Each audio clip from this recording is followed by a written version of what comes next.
Kia ora, good afternoon and welcome to the Masse Club in Pukekohe. It's Championship Day in the Predator New Zealand Men's and Women's New Zealand Championship. And we start first of all with the Women's 9-Ball Championship final between Denise Wilkinson and Tatum Manning. Stephen McIve with Jimmy Henry. There's Denise Wilkinson on the left and her cousin, believe it or not, Tatum Manning, on the right-hand side of the screen. Denise, the 10-ball champion, crowned on Friday against young Alexandria Andreas. This is what they call the lag, so the ball closest to the bottom rail where the women are standing will determine who will break, and that goes to Denise Wilkinson.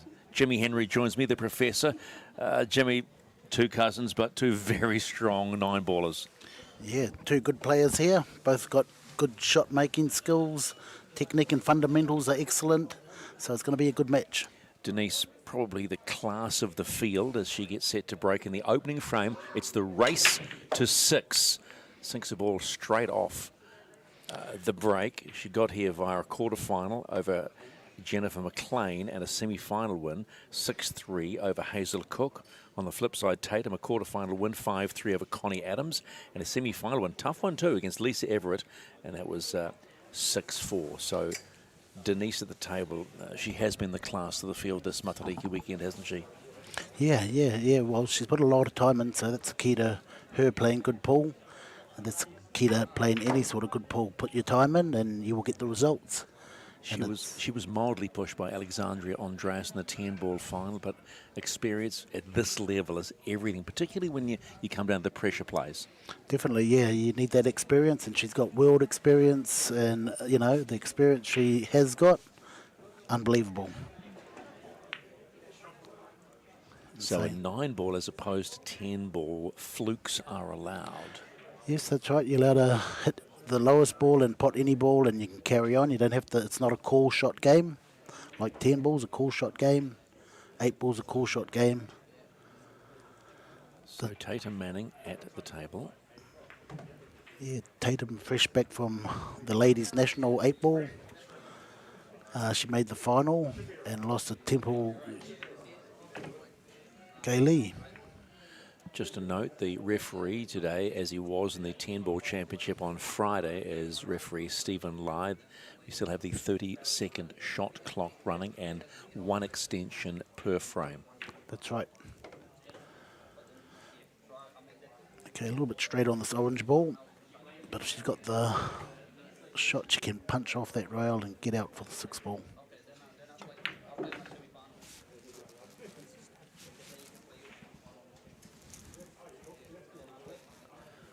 I was speaking to Tatum about her influences, and she goes, "Oh, my Uncle Bruce," which turns out to be Denise's dad. Oh, that's right. Former New Zealand champion and a huge pool family. Both these women are based originally out of Tukurua in the South Waikato. Denise now in Hamilton and Tatum in Tuakau. That's right. Yep, they come from the same family. And they have been brought up together playing pool. So strong pool DNA between the two women. Definitely. Denise now back at the table in frame 1, race to 6. Well, what a shot. Great shot. Nice position. That's a tough shot to play there. It is, isn't it? But you'll see both the men's and women's player and have been around a lot. So she's taken an extension on her cue. Yeah, just... You have to keep that 1 foot on the ground. Yes, you do. And that's just so she doesn't have to use the jigger. She's got more cue forward of her. Doesn't have to reach. So 9-ball left to take the opening frame in the Predator Women's 9-ball championship final. And just like that. And just like that opens it up for Tatum Manning. And we spoke on Friday about moments. Ooh, just snuck that win. And so Tatum Manning takes the opening frame in the Predator New Zealand Women's 9-ball championship against Denise Wilkinson. Just moments. It's all about moments, isn't it, Jimmy? That's right, you know, and you need to get off to a good start in this game. They would have played each other probably plenty of times, whether it be professionally or at home. Now, just quickly, explain what referee Stephen Lai is laying down on the felt. Yes, okay, yeah, Stephen's got the magic rack. Okay, so what that does, it keeps all the balls tight and touching. Without a magic rack, it's quite hard to get all those balls touching. Okay, and now the player has, a better break than the just using a rack. Really? It makes that much of a difference? Very much, yeah. Usually, if the balls are right, the one ball usually goes, the three ball usually goes in the middle, or they got called the wing balls, which is the 6 and the 7. They usually go in the corners. But they're using the break box here, so it's a little bit harder to pot a ball. Manning to break. Frame 2, race to 6.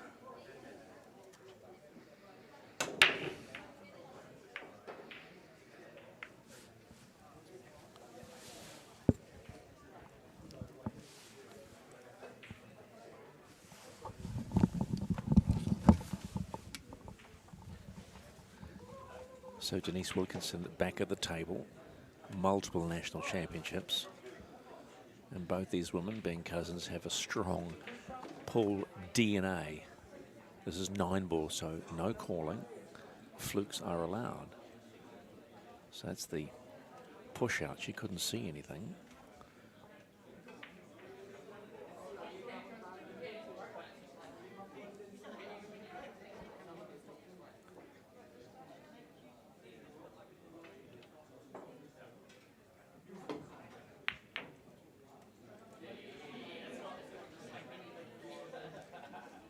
And plays straight back into Denise Wilkinson's hand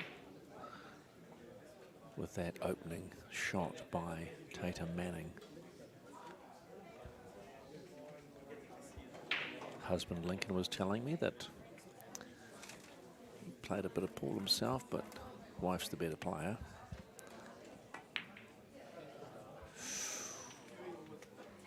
Got a kiss off the 7, so jaws in that pocket for Wilkinson.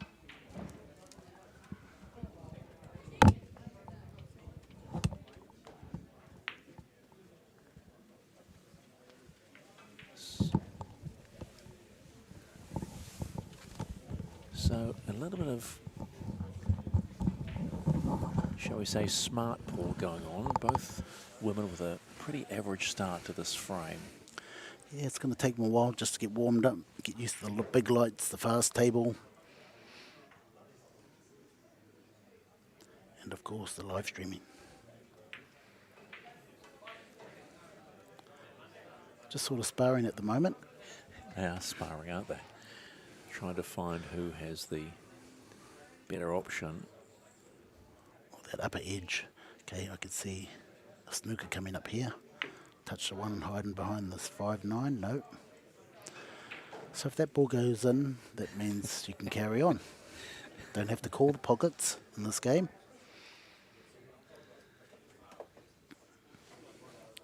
We're going to see a kick shot here from Denise. Rail first, go into the back of the one ball, and a little bit of hope.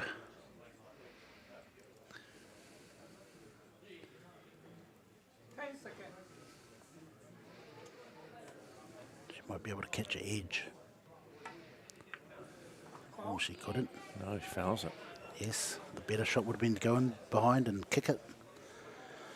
So that allows Tatum Manning to put that cue ball wherever she wants. And I think that's one of the real bonuses, I think, when you're playing pool at this level. The ability to go right now it's a free shot, obviously. Yes. But to quickly map where you need to be next. Oh, yes, I'm always looking for a free ball. Ball in hand. Nice position on the 2 to come out for the red ball. Nice open table.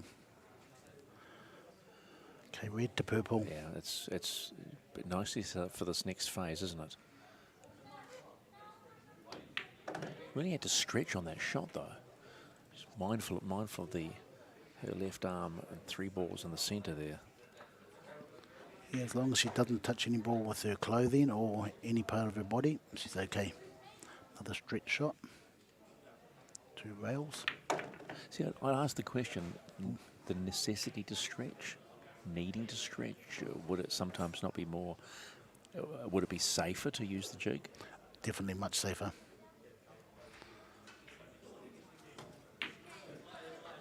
Seen so many people miss balls because of reaching. Do you think that's because we discussed this on Friday in the National 10-Ball Championship? The women appear to play a lot quicker around the table. They get up, they look, and they go. Do you think that's the reason why they defer from using the jigger? Well, with me, it's called laziness. With these ladies, they can reach. They've got the cue to reach the ball.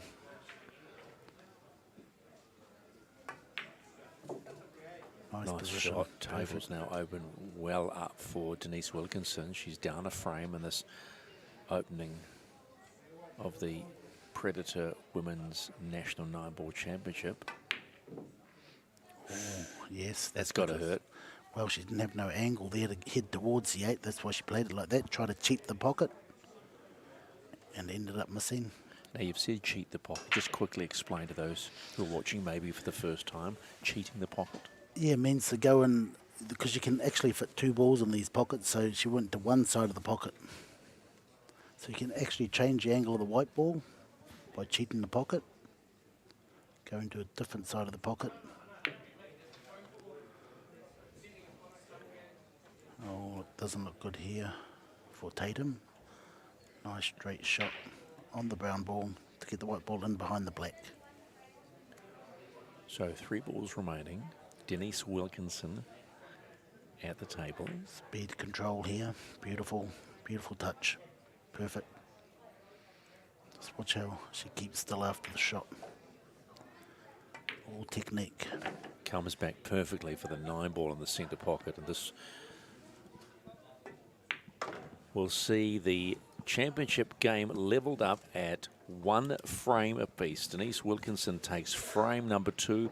It's 1-1 in the final of the Predator Women's New Zealand 9-Ball Championship final. Here's the frame-winning shot. Set it up beautifully off the 8. And we're all level pegging again. Yes, yeah, and the key for Tatum winning this game is just stay close to Denise, and hopefully, in the later frames, she gets the chances to just pull away. You have to stay close, otherwise Denise will run away with it. Well, I suppose conversely too, in that second frame, Denise's first frame was less than perfect. So for her own confidence, she needed to come out and finish that off with confidence. Yes, definitely. She can't let Tatum get too far ahead. 2-0's a big start. And, a comfortable start for Tatum. She'll be settled in. But now it's 1-1. Got to say, Jimmy, cousins both got great poker faces. They were chatting away before the final, and suddenly... Yeah, well, their father Bruce, he's brought them up well. He was a very good player in his day. 8-ball goes down. Okay, so Denise got the option of pushing out. She pushed out. She pushed out in the last. Yes. Okay, so she's got a free shot here. Do anything she likes. Wherever she leaves that white ball, Tatum has the option of making her play again. After this shot. Yes, or taking it herself. Is that on the back of the fact that she broke, that she gets the chance to push out? No, it's straight after the break you can call the push out. So it's not because she broke, just straight after the break, because, you get luck like this, no luck at all. Okay, there's the push out, folks. So Tatum has the option, either play that herself or give it back to Denise. What would you do? I'd take it on and just try and hide behind the orange ball quietly.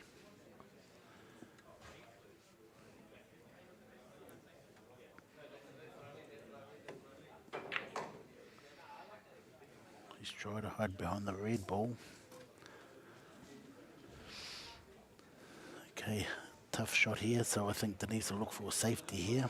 No real option to double back into the top centre pocket as we see it on the table, right? Well, she can cut it, but yeah, just a safety option is better. Be a hell of a Look at cut. that. Well, that's a beautiful shot. Nice speed control there. Hides behind the blue ball. So just a bit of toing and froing between the two women now in this third frame. Yeah, you know. still, both players just settling in still. But you don't really get a lot of time to settle in, Jimmy, on a race to 6, do you? You've really got to be on your game quickly. That's right. That's going to hurt. Hurt very much. You might see a plant here, folks. 1 ball, 9 ball combination. A short track to winning a frame. So Denise Wilkinson, short visit. This could be a very short visit to the table and win the third frame. Well, I think she's looking at running out. You know, she's got the skill. No, she's looking for the plant. So 1 to 9, if she's successfully, no. Yeah, she's backing her skill, and you know, Jimmy, that's the first. That's the first time I think you've been proven. Someone hasn't followed your rule. Yeah, well, it could have been anybody else would have taken that shot on, but her, because she's backing herself to finish it. Yeah. The fact that our commentary position is right beside the table probably doesn't help as well. She's probably saying, no, Jimmy, I can do this. I don't need to plant. No. And the question remains, how tough is it to plant?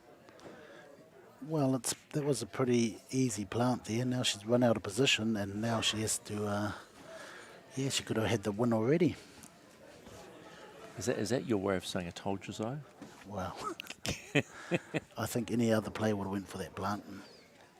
And just remind you, the plant is from 1 ball onto another ball. And the plant there would have been the 1 onto the 9. And that's the lowest ball got, and it would have been game over. Okay. Well, should I say frame over? Yes. So and sorry there. We're still at 1 frame apiece. This is the race to 6, the Predator New Zealand Women's 9-ball championship match. Tatum manning at the table now. I spoke to hubby and asked her about practice. Not much goes on. Okay, look, she's taking the easy way out. So there you go. There you go. There's your perfect example of a plant that Denise Wilkinson had the option of earlier in the frame, but didn't take it. Manning takes it and takes a 1-frame lead. She leads 2-1 in this 9-ball championship match. Yeah, you don't want Tatum getting too far ahead, you know, then the panic bells start ringing and, you know, you're chasing all of a sudden and you're the better player.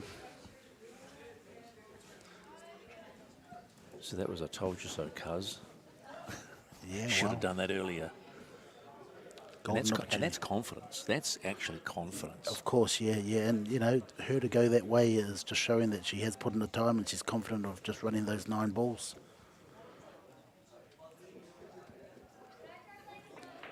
Anyway, if Tatum gets the next frame, it's going to be an interesting match. And when you play catch-up pool, a lot of things can go wrong. There was a young Jack Begg playing earlier on today. He's off to, I think, with the junior team to Sioux City. Watched him play. Went out to I think it was a 3-1 lead against Hassan Abdallah in the quarters. I think it was the quarters, or was it the last 16?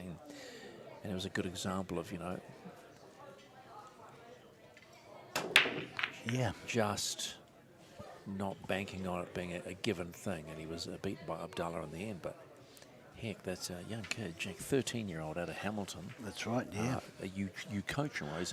Dare I say it, he's a bit of a protege of yours? Yeah, I've done a lot of work with Jack, and yeah, he's already a world champion at his age group. Yeah, he's got a big future in the game at that age. He's done a lot of work with Marco as well. Watched him play, and for a 13-year-old, he's got a heck of a poker face. Yeah, all these pool players have got to be calm, collected, fall into that state of mind of relaxation and just show no emotion at all.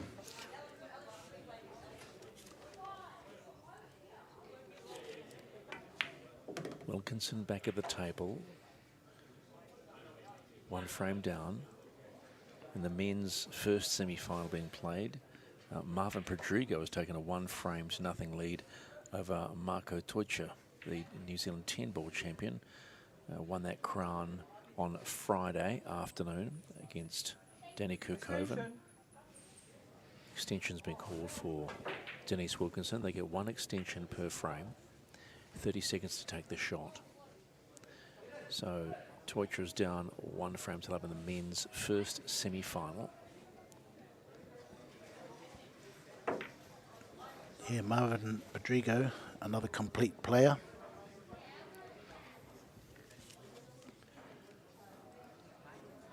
Former world New Zealand champ, sorry. Yeah, it was talking about that. He won all champ in all 3 disciplines. That's right, yes, he's done that. Tell you what, do you want to know what he does for a job? Got me.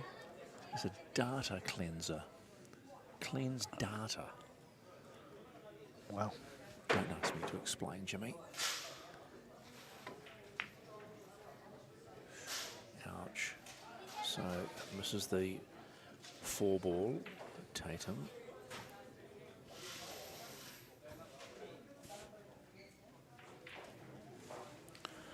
Okay, you can see the fine cut here for Denise. Up and down the table. Nice shot.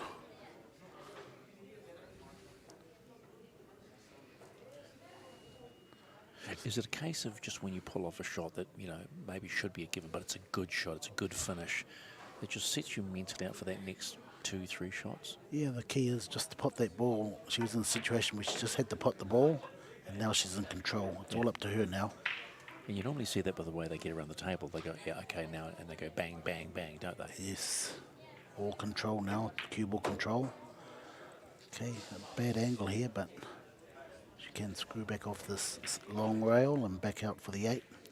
So I'm going to ask you from your coaching perspective, where on the cue ball to get it in a better position? Hitting it like 7 on the clock. You think of a 7 on the clock, just screw it back and then back out into the middle. There, like so. Beautiful. How important is it when you're hitting the cue ball in close quarters like this, the weight on the ball? Oh, weight is very important in this game. You have to know the weight on every shot you play to get into position on the next ball.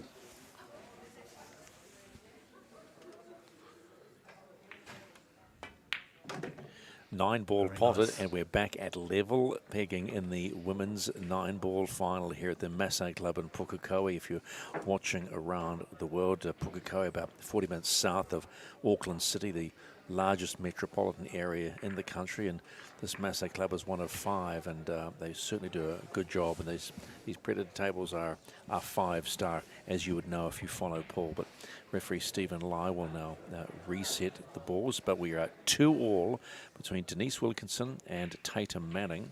Here's the finishing pot. Yes, nice confident pot.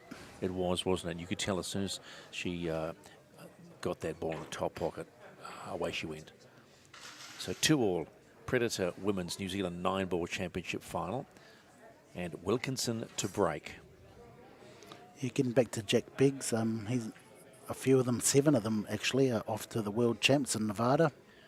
Well, they're hopping on a plane, I believe, tonight at 8 o'clock. I think the flight is heading for Nebraska. Nebraska, sorry, yeah, Sioux City. And this is is it the VNEA? Junior champs. Junior champs, so a table much smaller than the one we're looking at right now. That's right. Is that purely for juniors, or seniors play on that as well? Well, seniors, yeah. Sorry, seniors go to Nevada, which is, yeah, they go there to play their world champs, and the juniors go to Nebraska. Why do you have separate championships on for different tables? Why is that? Because the bar box, they call bar box tables, are 7 foot. A lot of Americans play on that. You know, they got thousands, and they got, you know, big fields over there. Okay. So they're all on the 7-foot bar box table. And an easier table to navigate? Yes, much easier. The only problems you do get is the traffic. It's more of little clusters and a smaller table. Okay, she's called push out. I think she's going to get thrown back in.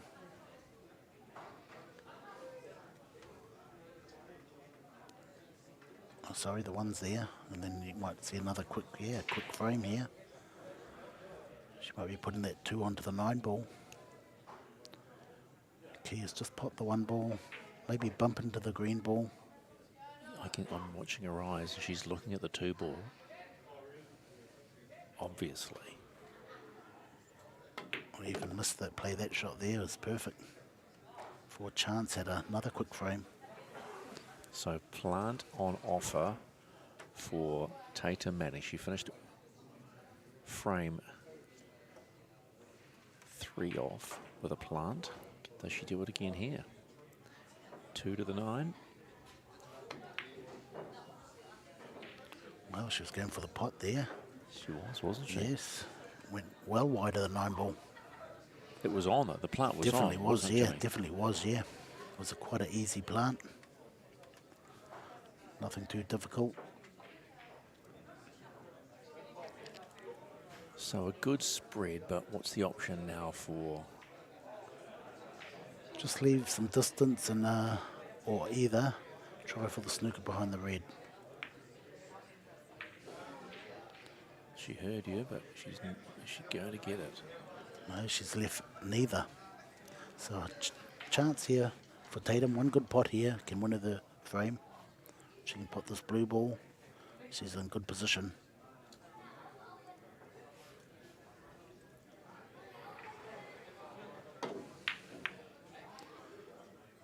Oh, uh-oh, no.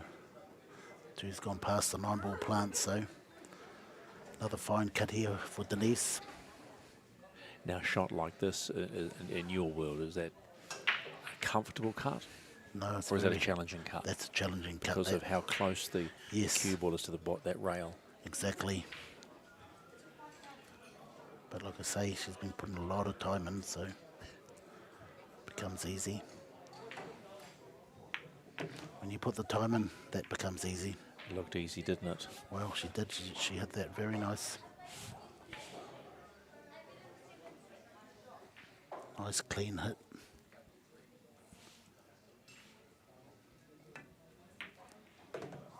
Okay. Beautiful. So Wilkinson now, like she did in the last frame, to level it up, starting to just get a rhythm going. Definitely. Three rails here. Run into position on the 6 ball. A little bit too hard, but okay. It's the 3rd rail.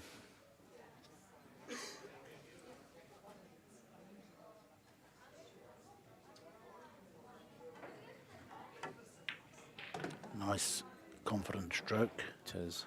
Beautiful shot. She's got decisions to make here. Does she want to run into that 8 ball or try and get behind it? Deep screw here. Needed. She's taking her time on this. Yeah, she doesn't like, because she knows she could run into it. Bad things can happen.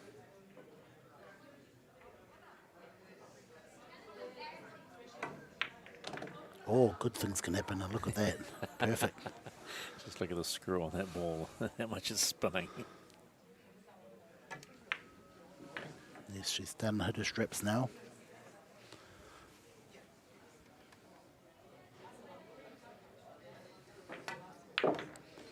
And there is frame number 5 taken by Denise Wilkinson. And for the first time, she goes in front in this Predator New Zealand Women's 9-ball final. She leads 3 frames to 2. Good finish by Denise. The balls. First men's semi-final, Jimmy. Marco Teutsch dropping the first frame, back at level. So they're 1-all in the race to 7 in the men's 9-ball semi. The semi-final that we'll probably see here will be Matt Edwards against Roldan Largo. Oh, that should be a cracking match. Both good potters, both fast around the table. A lot of people have been asking why so short a race for New Zealand champs. And What's the your reason answer? is, well, just for the live streaming, much quicker to watch, you know. It's like the cricket, 2020 cricket. Shorter version. You can't make any mistakes in this short race. No time to come back. And it just allows the good players to actually apply their discipline, and the players on the way up to see how it's done, and maybe a chance to upset. Yes, a lot of chances to upset with shorter races. Kieran Dempsey, who's a young boy who won a Pukekohe Open recently, played Teutsch earlier on today, and Yeah, Marco had to really work to win that match. Didn't he just? There were moments there, and I was watching it closely, where Dempsey, you could sense, felt that he might have had it, but in the end it was a comfortable one to torture. Funny thing about Dempsey, though, he sits in his chair at the top of the table and doesn't look at the table or what the opposition, he just stares out. Yeah, trying to get into that state of mind, you know, that focus where you just focus, fully focused on doing what you got to do when you get to the table. You see, as an amateur, I would have thought you've got to keep an eye on what's going on the table. Oh, that's a nice shot by Tatum around the How about nice that? swerve shot. How about that for control of a cue ball? That's a TV shot. You love that, the TV TV highlights, shot. yeah, that was a beautiful shot. Maybe we should just call that Showtime. Okay, she might put this blue ball off the green ball.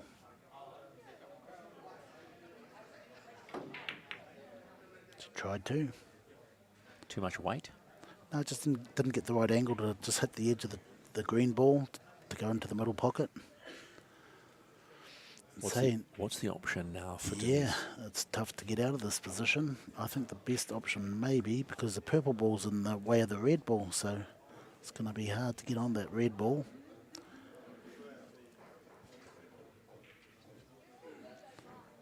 Very hard to get on the red ball. Blue to red. 20 seconds.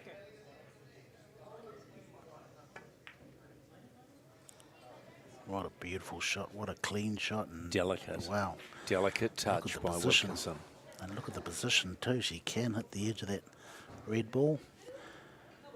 Should clash with the purple ball as well. So, You have to be really careful though, even as if it looks like it's on. oh, look at that. How's that for an option? Never saw that coming. Probably a better option than what I had. Wow, outthought you, Jimmy. Yeah, There's well, a rarity. Well, the thing is that, you know, she mustn't have been able to cut it into the middle pocket. A bit of a risk, so she went for the better option. Mindful of the potential of hitting the purple before the red. Yes. So Manning back at the table, now down a frame. First time she's trailed in this match. Race to 6. Wilkinson leads 3 frames to 2. Has asked for the extension to figure out what her play will be on this particular shot. Okay, 3 rails. I think the brown ball's in the way to do this shot, but she might get around it. Brown ball. Yes, brown ball was in the way to play that shot. So foul by Tatum. Manning hands the cue ball back to Denise Wilkinson now to place her wherever she chooses and open the table up. Okay, 3, 4, 5 in it. Even you could do that, Stephen. 3, 4, and 5. I'll put my money on you to run those 3 balls. That would be wasted money, Jimmy. Wasted money. Having watched how these players manoeuvre that cue ball is still a thing of wonder for me. Nice shot. Draw back a few inches. A little bit too straight here to get on the green ball, so you might see some up and down the table. If she's got angle, she can punch over behind it. She did have a bit of an angle, but a tougher shot now.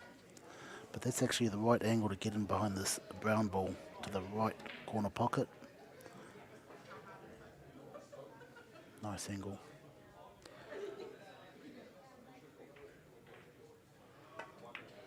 How's that for control? Look at that. Beautiful. Denise Work of art. Wilkinson on a roll here in frame 6 of the Predator New Zealand Women's 9-ball championship final. 3 to play. Just go up to the middle of the table, which is perfect. Now she's got a good line here to get back to the 9. Hitting at 7 o'clock. 7 on the clock.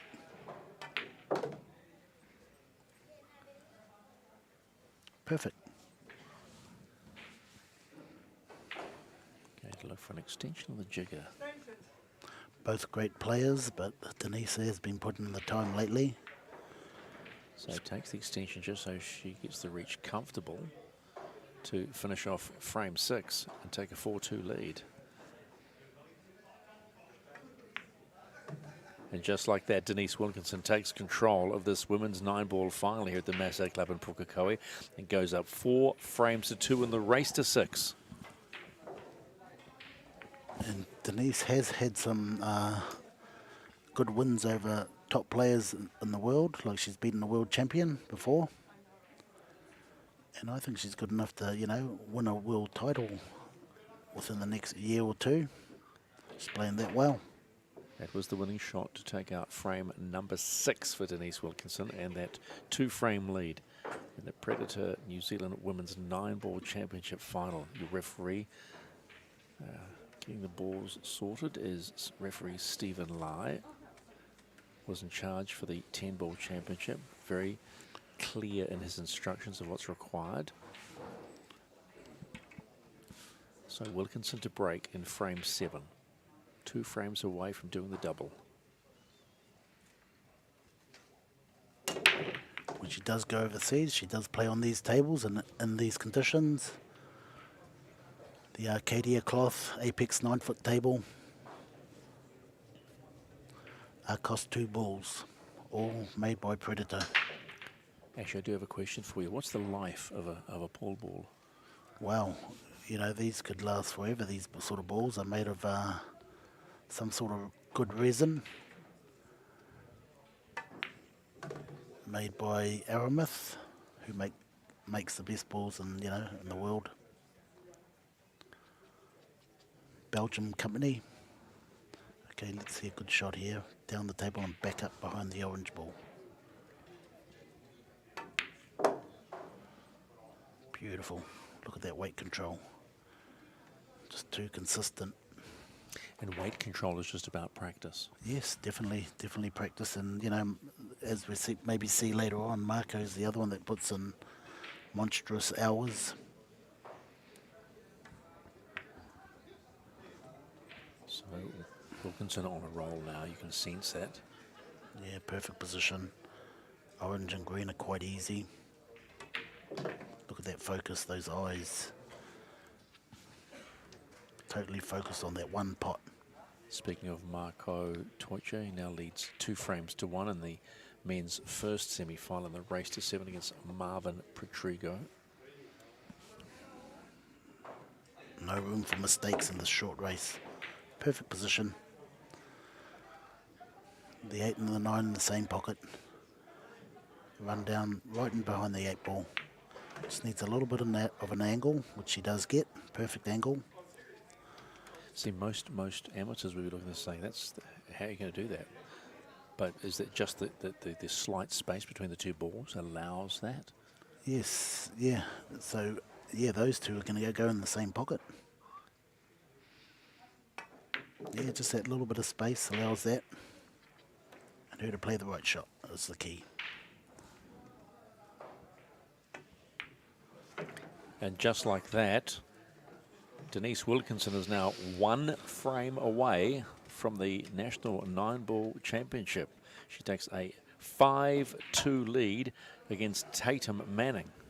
Boy, has she just, from frame, after winning the fifth frame, she's just gone bang, bang, bang. Found a rhythm really quickly.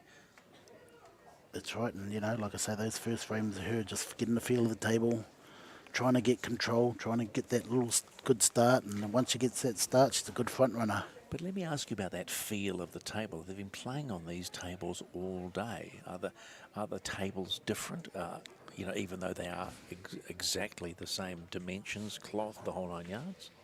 No difference at all. But you know, you still got to get that feeling once you get to the TV table with the big lights and faster cloth and hardly being used. And so it's more about your own rhythm, finding your own rhythm rather than the rhythm of the table. Yes, definitely find your own rhythm. Manning to break, frame 8.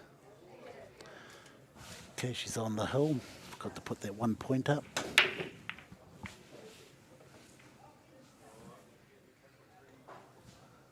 It's noticeable in this first game, we're live streaming here on the Masse New Zealand YouTube channel, that in the 10 ball there were a lot of dry breaks where no ball is sunk. Here, different story altogether. Yeah, it's just the way they stack the balls. You know, it's more of a diamond instead of a triangle sort of stack. So balls move faster.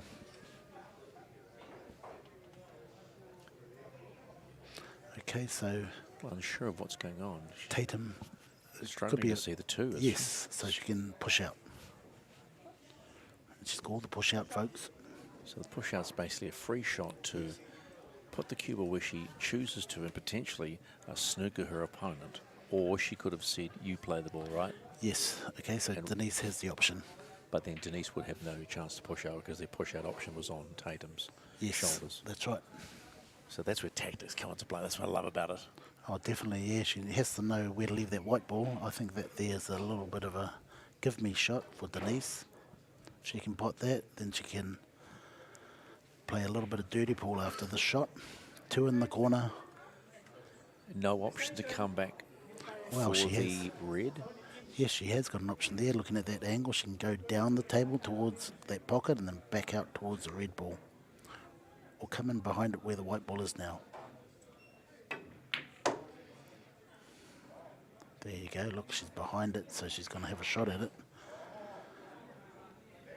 It's going to be a tough shot here now. Came back too far. Yeah, didn't get on the right side of the three. She wanted to be more in the middle of the table. Yeah, or shorter. Yeah, shorter. She wouldn't have hit it so hard. She could have been in front of it. Okay, now she's just going to play a dirty pool. Nice little snooker here. Nice touch. Look at that. Again, weight control. Perfect weight control. Nice feel of the table now. She has.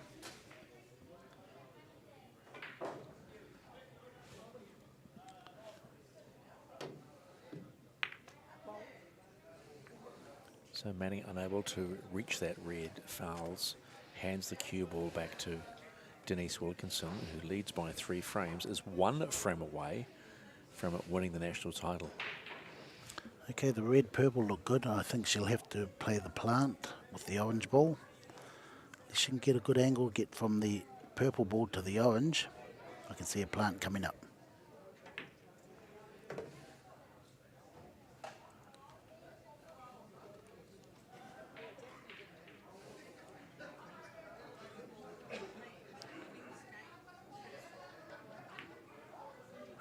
Nice touch into line on the plant. Straightforward plant, looks like the brown corner pocket. Beautiful, nice angle. Just come back to the middle of the table. Straight shot on the 6. Look at that weight.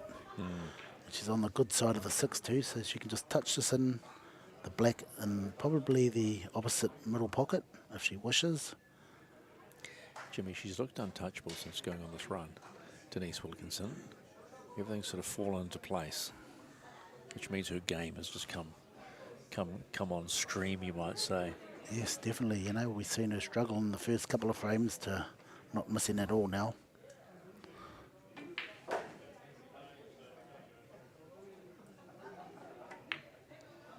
Nice touch, look at that. Yeah, and here we go, championship ball for Denise Wilkinson. Look at that focus, folks.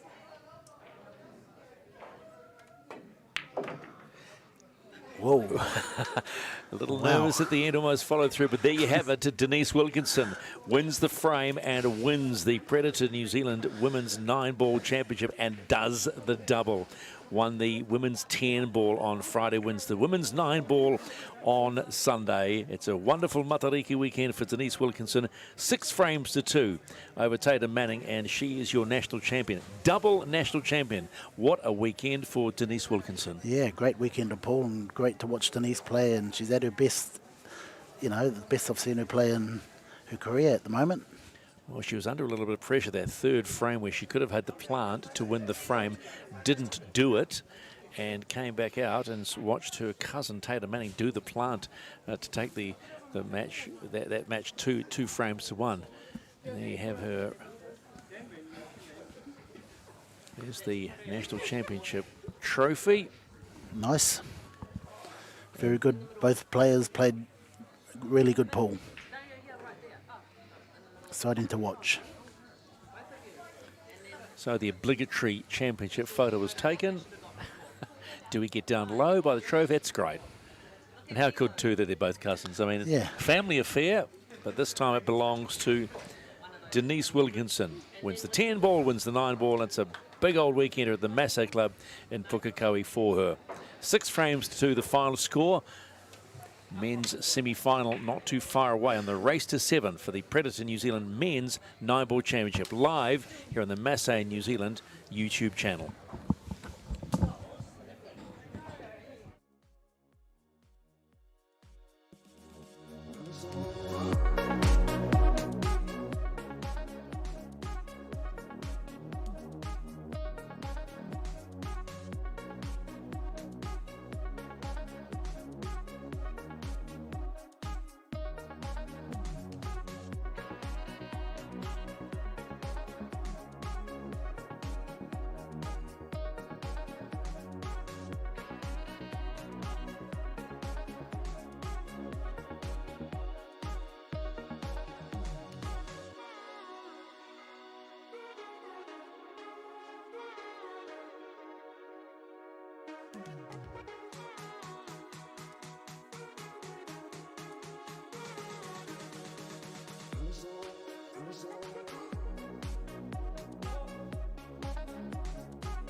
Welcome to the Masse Club in Pukekohe for Championship Day in the Predator New Zealand Men's 9-Ball Championship.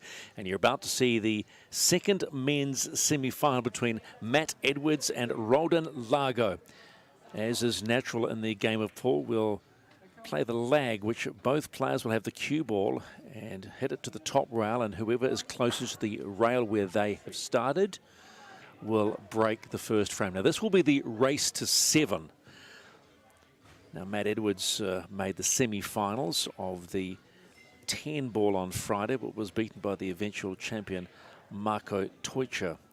Rodan Largo is no slouch, though, when it comes to 9-ball. Stephen McIver and Jimmy Henry here, table side at the Masse Club in Pukekohe on Matariki weekend. And Matt Edwards, who holds 21 national titles, will be the first to break.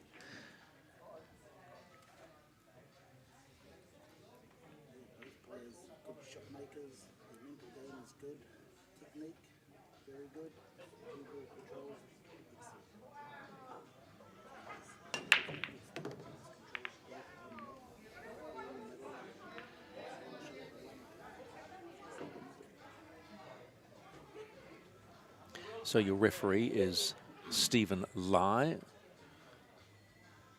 Each player has 30 seconds to take the shot. They get one extension on that 30 seconds per frame.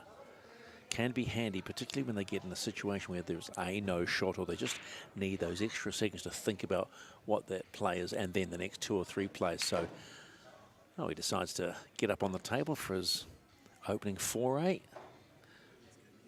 He's going airball. He's got the jump cue.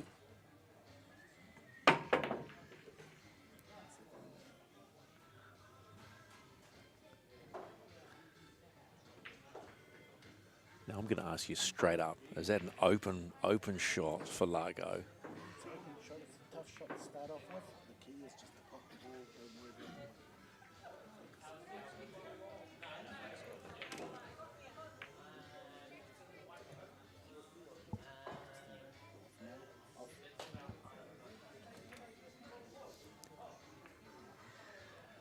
So Largo sinks the 1-ball. Got here via a quarter-final win against Siva Veerasamy. Yeah, well, he's got a shot at the 2, just draw it back a bit. Didn't muck about there, did he? No. Did not muck about. It was a similar frame score for Matt Edwards. His quarter-final was a 6-0 win against Hassan Abdallah. Lovely fellow Abdallah, but boy, he was whitewashed off the table, the big donut. So when it gets to the business end, these are the blokes that know what they're doing. Oh. Yeah, once Rodan gets on a roll, he's hard to stop. You know, his shot making is outstanding. But he's a little bit loose here and there, so you can't afford that in a big game like this. Well, we did see some loose shots in the women's final only minutes ago when Denise Wilkinson, who was your eventual 9-ball women's champion, struggled in the first 2 frames, 3 frames actually, and then suddenly went bang. Nice angle by Matt to get to the brown ball. Just go to the middle of the table, straight across. Want to be a little bit straighter, but that's okay. See a bit of a TV shot here. Some spin. What pocket are you calling, Jimmy? Left pocket, or maybe, let's see, he's going to the right pocket. A little bit of spin to come back to the middle of the table. Watch all the spin he puts on this. Oh, he's missed it. Like I said, he was on the wrong side of that brown ball. Chance for roll down. Roldan Largo, a Toyota technician out of Mount Wellington in Auckland, told us that his grandfather was his inspiration in the Philippines to play pool. Granddad had a pool table and it just morphed from there.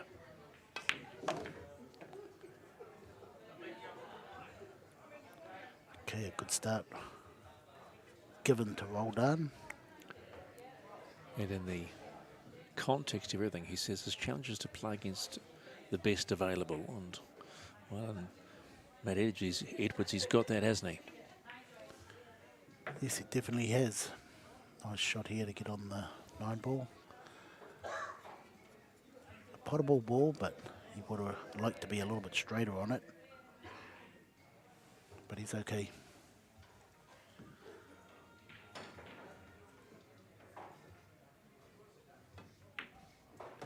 And there it is, the first frame. The opening frame in the Predator New Zealand Men's 9-ball championship goes to Roldan Largo, the 49-year-old, against Matt Edwards. He leads 1 frame to 0.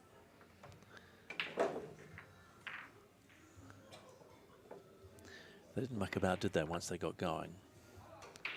These two are, like I say, they're good shot makers. They're fast players.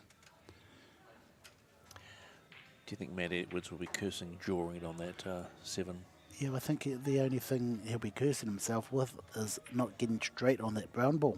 He didn't hit it hard enough to go out further into the middle of the pocket and got the bad angle. Then had to play a TV shot. And when those TV shots come up, you know, they're quite hard to play. Your referee is once again Stephen Lai, making sure that each ball is in perfect position. Lined up on the, am I correct, the magic rack. That's right, that's right. Which is a bit like a template. Yes. Underneath those balls. Largo now to break in frame 2 of the championship semi-final, second semi-final.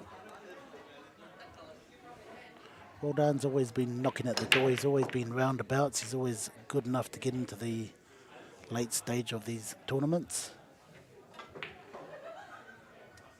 It's finally here, so hopefully he can convert it into a finals day.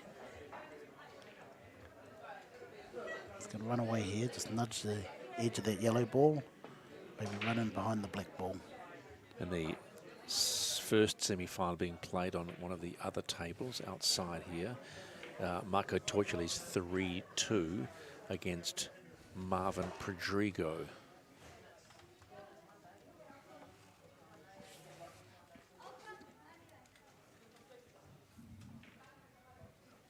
Okay, the 1 ball's just on. It's going to be close. Nice. Oh, that's sweet. I'm going to call that sweet. Beautiful, yeah, that was a nice touch. Okay, he's got a little bit of a problem here now. The 2's not on. Okay, so maybe this week we come back and quickly and say bittersweet. Okay, now he's looking at the plant, 3 ball plant here if he wishes. I think the better option would be just touch the 2 ball and sit on the red ball. Let's see what he does. He's a percentage player, he knows the right shots to take.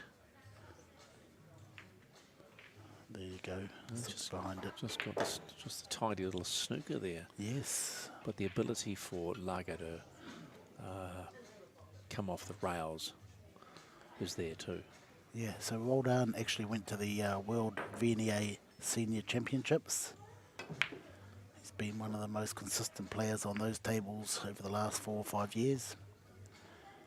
And he's been to Las Vegas the last 4 or 5 years. That's right. He said he went to the VNAs in last May. Yes, So just got back. Pretty excited about that too. Of course, yeah, that's a great tournament to go to. What are the fields like? 4,000 people sometimes. One bloke I must give a shout out to is John Harrison, who made it to the final of 4,000 players, or 6,000 I think it was. In what year? This year? Just gone? That was like 2 or 3 years ago. Oh, I think I was speaking to John today. I said, what Yes. are you doing? Yeah, sort of just seems to have the edges off. The edges off. Yeah.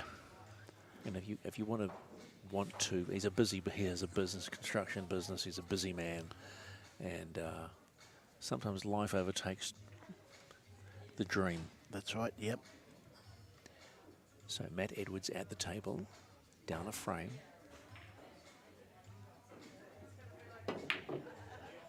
Yeah, a little bit straight. He's trying to make some angle off that. He tried to cheat the pocket as well, as I said earlier. Just try to put it into a different part of the pocket and get that angle to get onto that purple. Twice he's had that problem with a pocket. What does that suggest to you? Yeah, just, he's not getting the right side of the ball. Is it about not seeing the pocket or seeing the ball properly? No, it's not about that. It's like I say, you have to be on that right side of the ball to make your next shot easier. Or could be a plant here. He went for it. Went to win the frame. Hang on. And almost came off with it. Rolled down Largo, but doesn't do so. An awkward start to the second frame. It's the race to 7 on this Predator New Zealand Men's 9-ball championship day. Yeah, and Matt's had a couple of good chances to take those first 2 frames. I think he's going to do it here.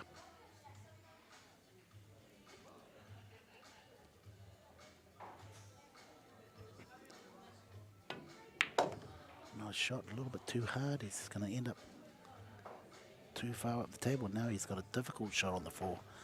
Just hasn't got into in stroke yet, as they call it. Still trying to find that focus upstairs to get in that frame of mind, that right frame of mind.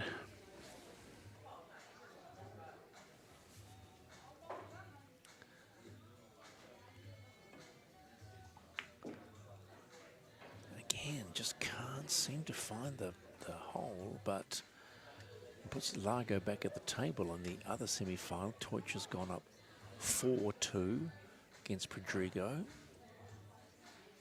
Okay, Roldan's got a couple of options here. Hide behind the brown ball.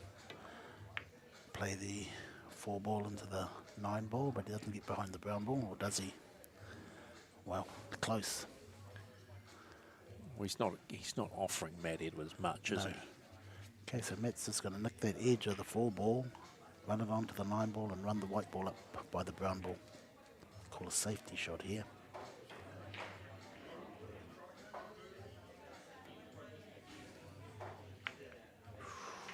Well, he's put it in the open.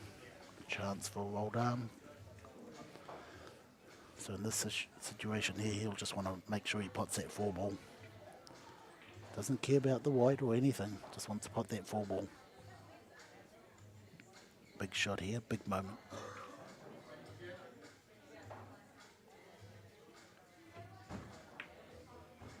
Yes, he missed it. Doesn't do it. Pressure tells on Roldan Largo. It's only the second frame, and both players really struggling to find their rhythm. I'll use that word again because it is about rhythm when you start seeing the ball in the holes and you start potting beautifully. Does that purple go past that brown ball is the key there. I think that white ball's going behind that brown ball.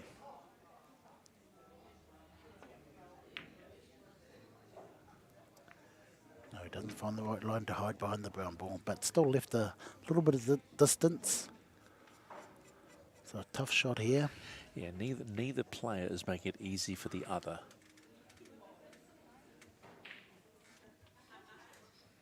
Matt did have 2 golden opportunities to take it, but he's just struggling to get into line. A bit of a, like I say, Roldan does have a few loose shots here and there. He's probably looking for a little kiss off that white to pop it into that pocket. Well, Is that the hope and hit shot? Yes, this is what 9-ball produces, you know, just the odd hidden hope. The old pool club mentality comes back. Oh, what the hell? Yeah, just have a go. Okay, I think Matt's playing to safety here, pushing the ball up the middle of the table, and again, his pace is out. Yeah, this frame, I wonder when in the wash-up how critical it might be Yeah, at they're the still end of it all. I know, yep, they're still trying to find their Yeah, rhythm sparring. and their fit, but Okay, here comes a big shot, and Roldan is the sort of player to make these big shots. There you go. See, he's that sort of player when bang. finally that purple goes in. Finally. Hey, and he's in good position here. Just needs to pot this green ball and come across the table. Stop the white ball there. Watch how the white ball just floats across the table. One good pot will win him the frame. This is the bunny ball. Oh, wow. No, we could say he's made a little bit of a mess of that one. Yeah, and he's got away with it too. It was quite an easy shot for Roldan, but he's got away with it. And Mate's going to leave that white ball up the top of here, maybe behind the brown ball. Still 4-2 in the first semi-final in favour of Marco Teucher, who won the 10-ball championship on Friday. And is going to be hopping on a plane to Sioux City with the New Zealand juniors.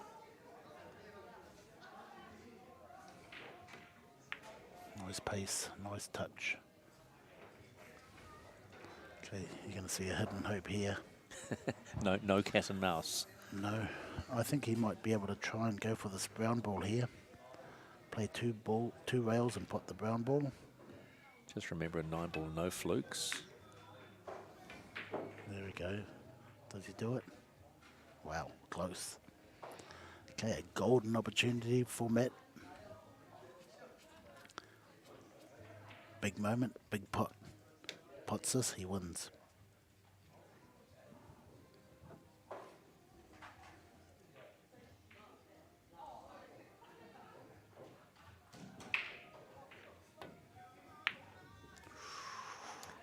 So many opportunities to take that frame. Okay, What's left? I'm going to ask you again. Wow. Do you feel like he's off at the moment? Well Yeah. off. Yeah, he's just, like I say, he's just getting the feel. He's had a few opportunities. You're very generous. You're very generous in your assumption, or your assertion of that, should I say. When he does hit his straps, look out.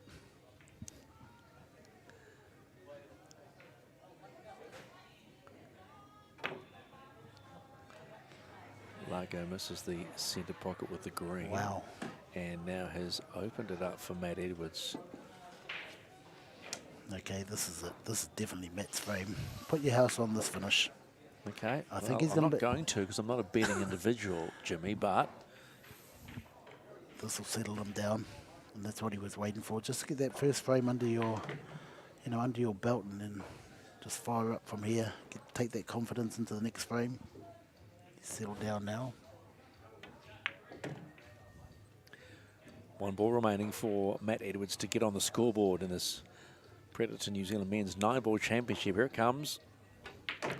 And just like that, he's on the board and needed it too, because that frame was, you could almost say, painstaking for both players. Yeah, both players had numerous opportunities to win that game, or that frame. Numerous, both of them.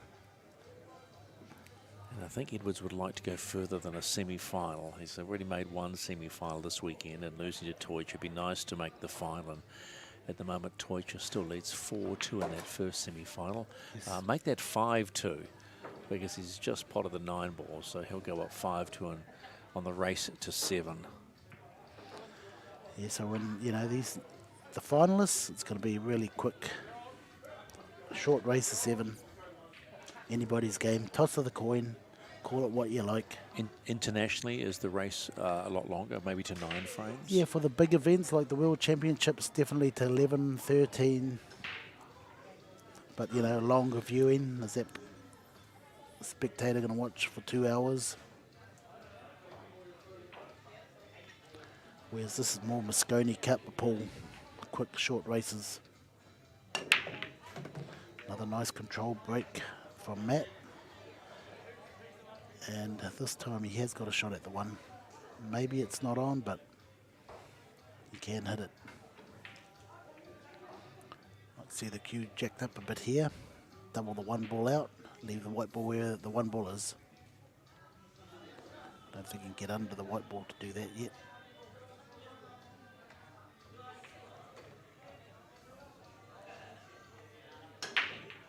Looks like he's going to pot it. Nice pot. But he may, just may. No, he hasn't snookered himself. No, you can see there's a big gap there. Looking over the Yeah, top. my apologies. I was looking at the red, to be fair. I was 2 shots ahead, Jimmy, like you teach me. That's the way to be. In this game, you got to be. Nice pot here by Matt. He just wants to pot the ball. Wow. Still not quite there, is he? Not yet, no. If he makes the one, he's going to want to be there if you're going to face someone like Teutsch. Definitely. So they'll be using this, you know, this game here to get the feel of the table, and when they do face Teutsch, no mistakes. Different player. Nice top shot here. Snooker behind the green.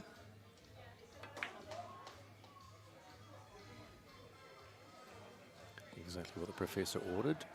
So Edwards snookered behind the green. He's trying to play off the rail, I'll get the jump cue out and then call. No, he's playing off the rail. He's confident he can hit it. Might be a little bit too close for the jump cue. The more I look at this game of pool, Jimmy, the more I think you need to be a physicist.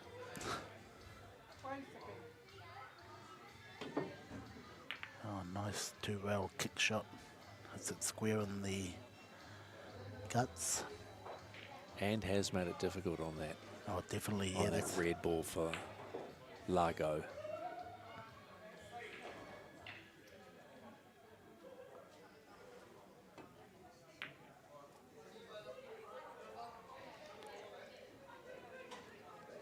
Okay, he's opened a can of worms here. Matt might just punch into this brown ball, push it out the way, stay on the, purple ball. Got the perfect angle to get back behind the orange ball. After that, depending on what angle he's got himself. Okay, could see a plant here. Look, he's looking at the 6-9 plant.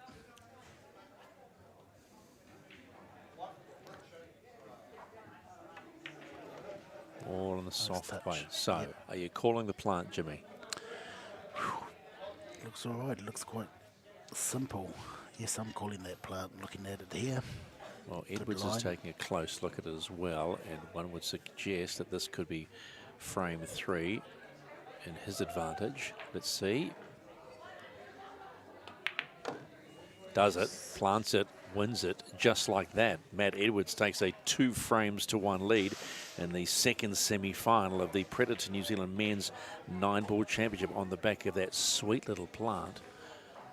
Still 5-2 in the first semi-final between Marco Teutsch and Marvin Rodrigo. Here's the plant, watch it. This is how you do it.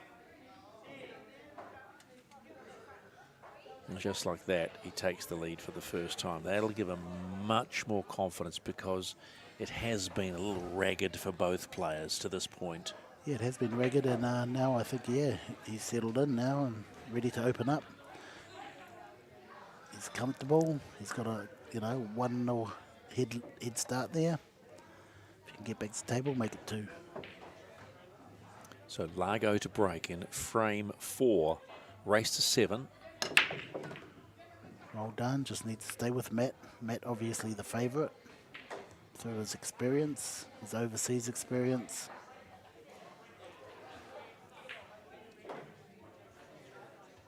Referee Stephen Lowe removes the magic frame.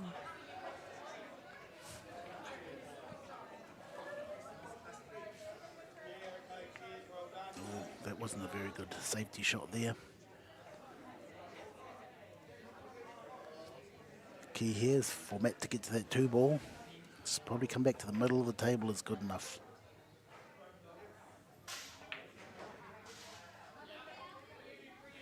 He's probably looking at 2 or 3 rails if you can play off the rails to get to the middle.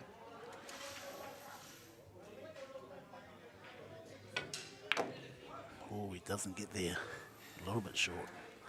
Miles short. Miles short, and hasn't helped himself one iota. Yeah, I think he was just worried about, screwing it back too far.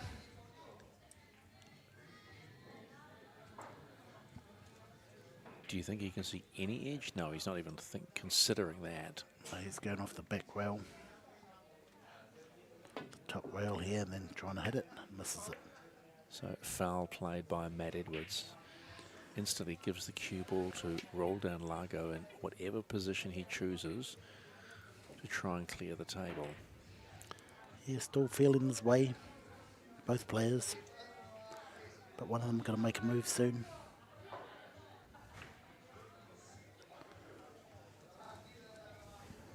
Yeah, 2 in the corner, get the white ball to go through the centre of the table and behind the 4. Oh, wow. That was just a... Just say it didn't work, Jimmy. Yeah, that was like a beginner's mistake. So what did he do wrong, mate? Well, he didn't have the right angle to come off the rail and in behind, but that's a good shot. Good recovery shot. A lot of things can go bad here or good. Let's see. See if he has control.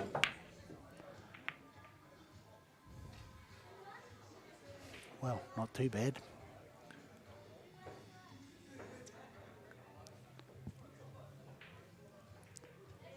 Look at that angle. That's a good angle. No, another safety play. Hide behind the bush there. Okay, so the game of cat and mouse continues in the 4th frame of the Predator New Zealand Men's 9-ball championship. This is the 2nd semi-final. In the first semi-final, it's 6-2 in favour of Toicha, and the race to 7 over Marvin Pedrigo. Nice swerve shot by Matt. Hits the 4. Does he leave Roldan on? Yes, I think he does. So doors open slightly now for Roldan Largo. He just puts this 4 and gets back to where the white ball is now. Just got to avoid the 9-ball. He kisses into it. Oh, just avoided it. Yeah, squeaked past the 9.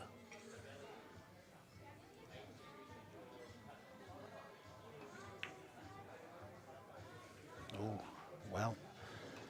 Set Matt up again. Hands advantage back to Matt Edwards, who leads 2-1. He's got to take the advantage now. Get to the middle of the table. He is in the middle of the table. He's perfect. Oh, he's gone a little bit too far.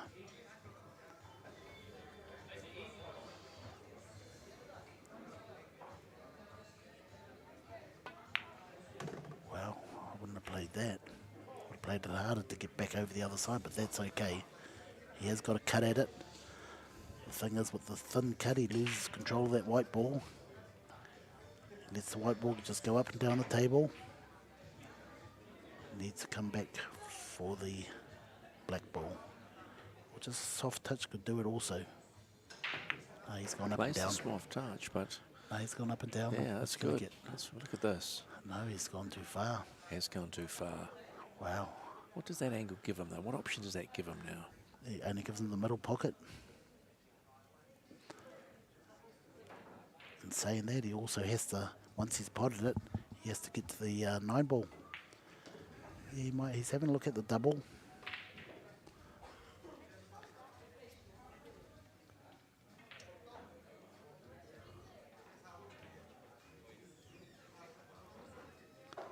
That's the thing with hitting that 7-ball thin. He didn't have much control over the white ball.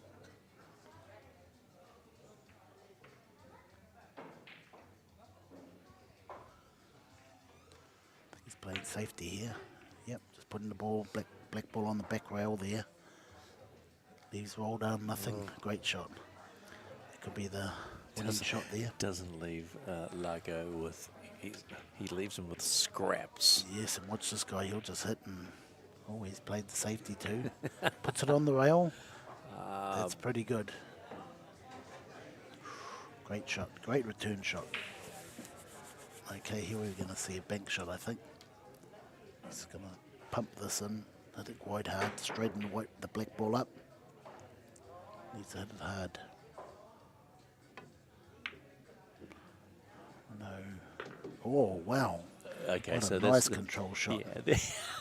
That was a great shot. What happened to the big hard bank shot? Yeah, well, you know, it just snuck in there. If we would have hit it harder, it would have straightened up. But it doesn't matter.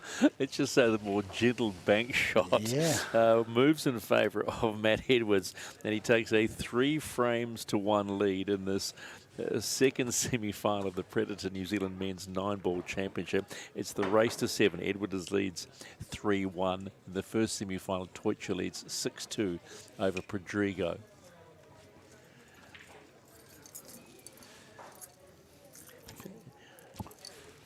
Did you have beans for breakfast on morning? Because you are calling all these hard shots. And Yeah, everybody's going gentle.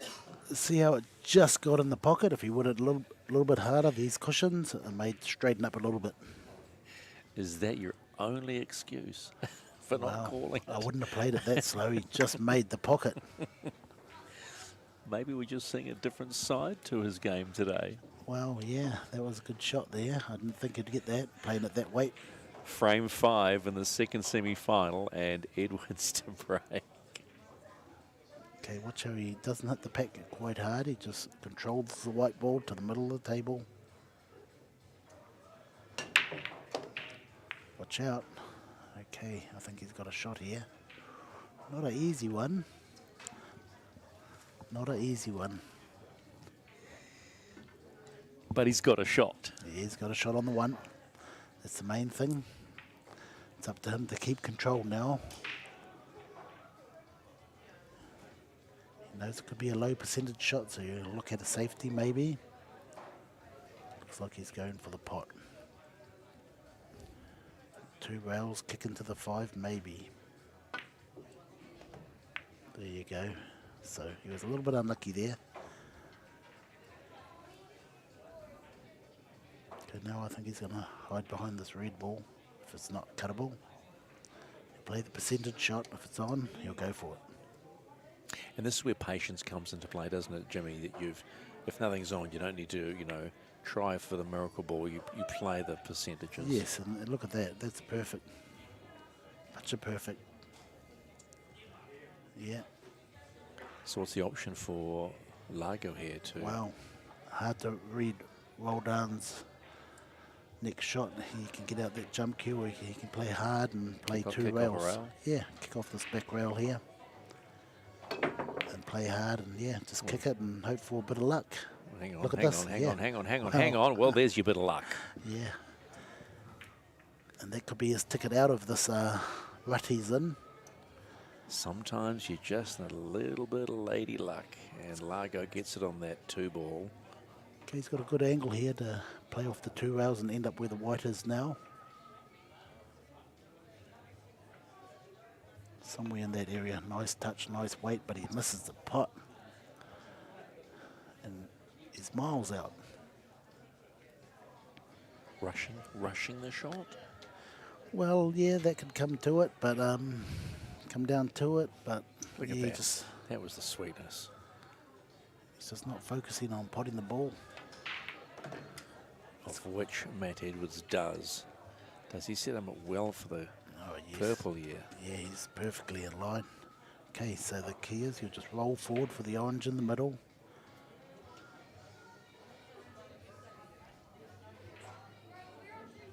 I think he's going to cruise out to a 4-1 lead. Nice touch, nice weight, perfect line on the 5. Stop the white ball there. It's all just stop, yeah. But again, I got to say, Edwards has been given the opportunity to do this. Yes. Because Largo has had his chances to take control of the frame. Yes, he's had chances in every frame that Matt's won. And that's not taking anything away from the skill of Edwards, but sometimes it just happens that way, that you may not be on your best game, but That's right. The pressure on the opponent reveals how they're feeling, and the balls don't drop. Oh, oh, oh. Wow.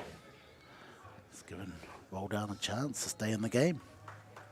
Instead of 4-1 down, it could be 3-2, yeah. That could be the turning point there. Oh, he's just let it go, and I think it's going to be out of luck here. What style of play would you suggest you see on Largo here today? An open style, you know, just hits in a little bit of hidden hope, but, you know, he's a player that has got the game. But if you want to win titles, you have to get rid of the hidden hope. That's right, yeah. But once he gets going and everything runs his way, he's a hard man to stop. And I think Marco has won that. Marco Teutsch in the second semi-final will confirm that final score in just a second, where he'll make his second final of the weekend. Won the 10-ball on Friday, including a win over Matt Edwards here in the semi-finals. 7-2 is the final score. Marco Teutsch beats Marvin Padruga and will make his second final of the weekend after winning the 10-ball against Danny Pukekohe. Still one ball to be sunk in this fifth frame of semi-final number 2. So the door was opened by Matt Edwards, and finally Roldan Largo has shut the door on that frame. So in the race to 7, it's 3 frames to 2 in favour of Matt Edwards at this Predator New Zealand Men's 9-ball championship at the Masse Club in Pukekohe. You've got to take your chances when they're on offer, Jim. Well, like, you know, both players have had chances in all of these frames, and you know, it should be one-way traffic here to Matt, but he hasn't taken all of his chances. So he's leaving Roldan in the game. He's giving Roldan just too much sort of respect here. But this is what you talked about, having short frame runs. Yes. This is where you've got to be on your game from the get-go. Otherwise, you are going to get, you know, pushed hard or maybe upset. Exactly. You know, this thing could happen in these short races. It ain't going to give you time to recover from, you know, missing too many balls. No time to recover at all. And mentally, you know, that'll be draining them, thinking, oh, I should have had this, I should have had that, I should be up 5-1. And the fact that there's not much time between frames is the other thing. That they've got to be on the go, bang, bang, bang, and perform at a level that will win you a championship. Definitely, and you won't get those chances against Marco, who's our first finalist. If you don't capitalise on his mistakes. Talk to me about Marco Teutsch and the differences he has made to the game since coming to the country. Has he raised the bar? Definitely raised the bar here. All of our players are, you know, getting better over the last couple of years, yeah. It's just gone to another level in New Zealand. But he's also involved heavily in training. Yeah, he does a lot of training the juniors and that, and yeah, it's good to have here. We need to see this sort of player here. You know, he's the only one we got, whereas if you go overseas, there's like 5 or 6 of those guys that play like Marco, and that's what we haven't got. But it's a good sign that New Zealand has someone like Teutsch in the house, so to speak, to pass on his skills and lift the competitive level of New Zealand players. Yes, we're definitely blessed to have Marco here and see the level of play we need to catch up to, especially our young juniors, you know. A few more years, they're going to be like him. They're going to want to be like him. Him, Matt, Marvin, you know, you've got a whole list of players there that can play. Well, you have to create heroes for the young generation. You look at Jack Beck, right? At Hamilton, 13 years old. 13 years old. And watching him hit a ball, you're going, my word, you'd think he'd been playing for longer. I think he's only been playing 4 or 5 years. Yeah, that's right. You know, the time has been put into Jack, and yeah, that's where we want to be when you do grow up. You know everything before you get to that age of 16. So just waiting on referee Stephen Lai to, oh, here he comes. Not you can see him on frame that he is running, and he'll be running into frame for this 6th frame. It's the race to 7, second semi-final. Who will face Marco Teutsch in the New Zealand 9-ball championships final, brought to you by Predator.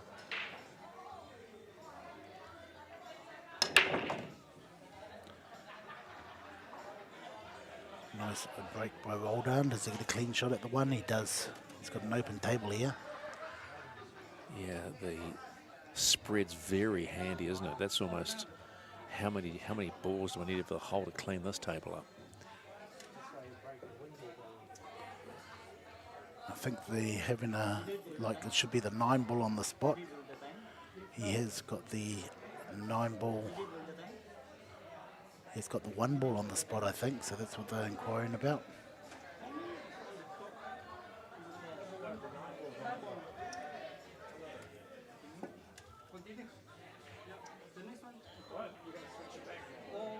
Explain the issue here, please. So when they rack the balls, it's usually the 9-ball on the spot. He has put the 1-ball on the spot, I think, and that's what they're arguing about.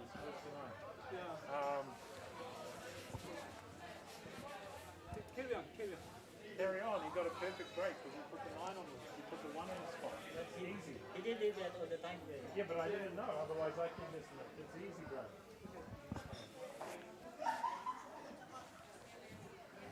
So what now? Do we play 1 on the spot or 9 on the spot? Yeah, it should be the 9 on the spot. So the issue we're facing here with some raised voices about the white ball being on the spot rather than the 9-ball. You did it all the time. We never noticed it. Yeah, we didn't notice just now. So that's It should be 9 on the spot. If it was my break and he put 1 on the spot, you could say the same thing. If it's my break, you can do the same thing. But we didn't see it before, so it's not the rule. So, quite simply, they have Spot, please. done the gentlemanly thing, and they will re-rack, and the call being 9-ball on the spot. Jimmy Henry, my colour expert, going along to just make sure that that's done. So Matt Edwards was pretty unhappy about that. Yeah, because like I say, with the 1-ball on the spot, usually those wing balls go in straight in, and that's why they changed it, because it was too easy for the players to get that wing ball in, just keep running racks. Whereas this way, it's quite hard to pot a ball. Yes, the 9-ball must be on the spot. So we restart frame 6. Happy days. See where it's harder to pot a ball. Hang on, he's got one. So, but he hasn't got a nice clean shot at the 1. He has to make something happen. Yes, when you look back at the layout after that Yes, it was break, open. there were like 4 balls ready to just go bang. Yep. And I would have probably complained as well.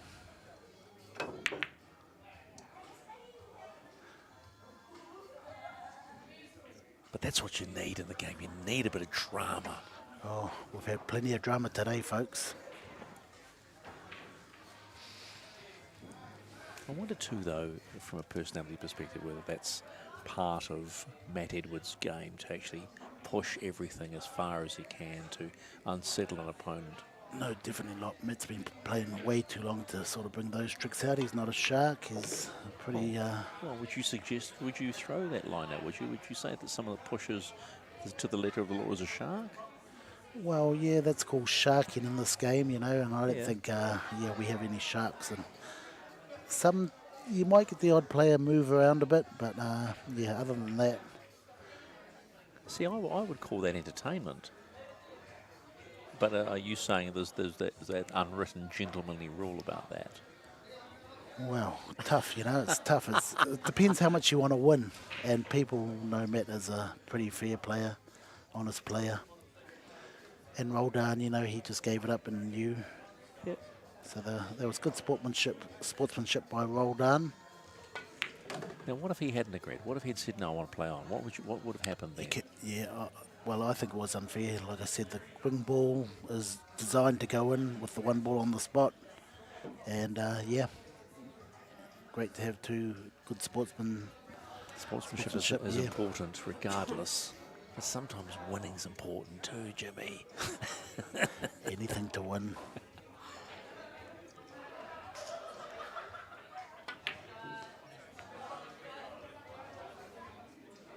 So back to settle things down. We're in frame number 6 in the race to 7 in the men's second semi-final of the Predator New Zealand Men's 9-ball championship.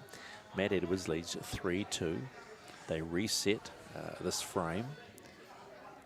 Yeah. And the winner will face Marco Toicha. You know, Matt is just keeping, well, Roldan's keeps giving it back. But It's been like that though, Yeah, hasn't it? I mean, yeah. let's be fair in the sense that yeah, Roldan's had so many chances.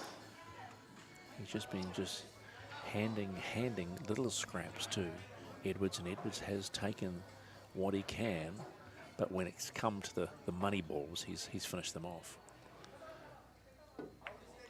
Nice safety by Matt.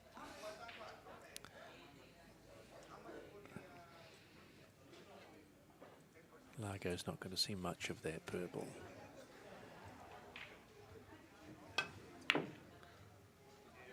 Look at that. Okay, Nice double. so nice way to be proven wrong. Yeah, great double.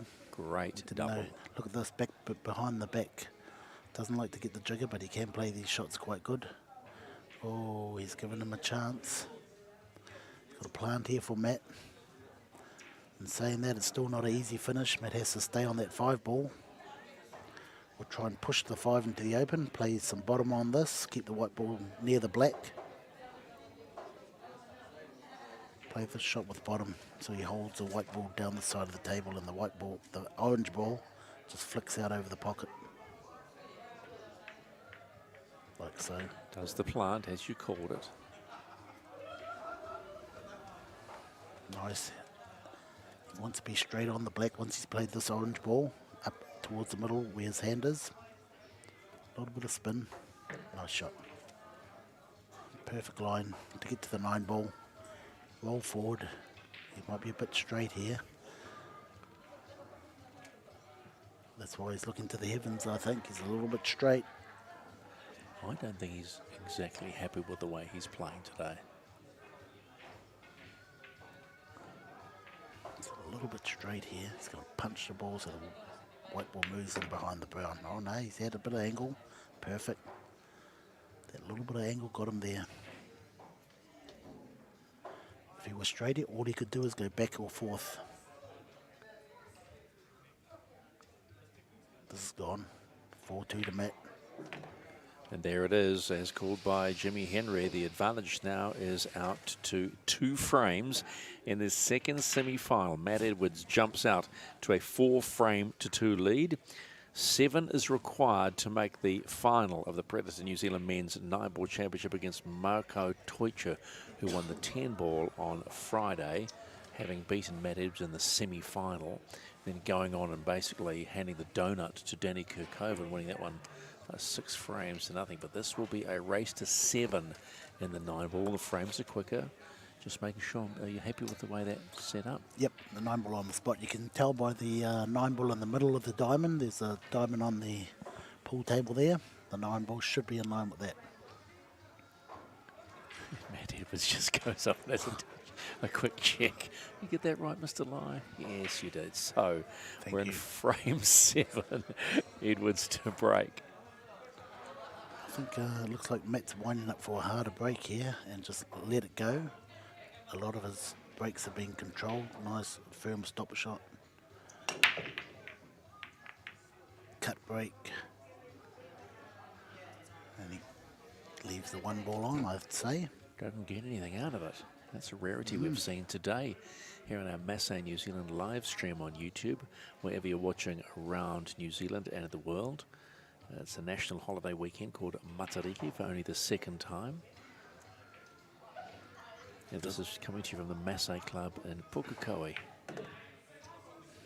And Roldan Lago pots the one with confidence. Yeah, and this frame here looks pretty good for Roldan.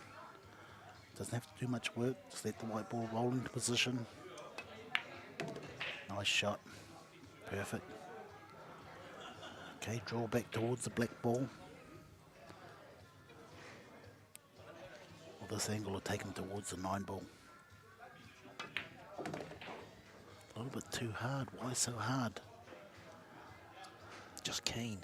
Yeah, he's over keen. Now he's got no shot on the 4, where the 4 should be potted in the middle.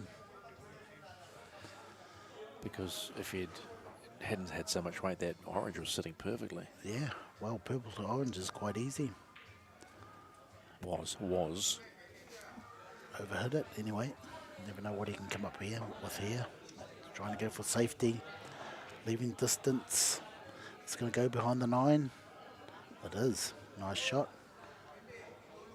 So well played is the call by Roldan Lago there, getting himself out of trouble and not giving Matt Edwards too much to play. But as we've seen already in these 9-ball champs, anything is possible like that.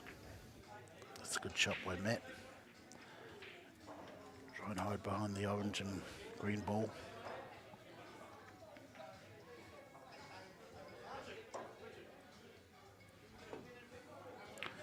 Roldan trying to hide behind the brown ball. It's a little bit too hard. This will be the 3rd frame we've seen out of the 6 played so far where they decide to play just a little bit of cat and mouse at the start of the frame. Yeah, it's just, you know, they haven't taken their chances when it was there and they ended up playing a tactical game. One good pot here will win the game. You can also play the safety too. Play the nice weight. If he misses, it'll go safe, but he's perfect. So is that the one good pot you're That's calling the one it? good pot, yep. He should Clears finish it. the table from here? Yes, definitely, yeah. He should clear it from here. I noticed you put the should in this time. Well, no, he will. I'm not trying to put you under any pressure, Jimmy. Great shot there. Okay, the key here is going to be getting from that brown ball to behind the black ball. Wants the white ball where it is now. Okay, so you'll play maybe 2 rails. Use the 2 rails, come back through the middle. Nice easy shot on the black into the middle. Edwards striking the ball with confidence now. See where he's, Play that little game of cat and mouse. yeah, where he's putting his fingers, he needs to be down the back there, yep. You can go either straight down or 2 rails best. There you go. And he's pretty good. He's pretty much picture perfect.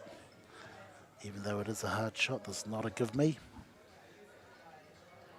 One good pot here.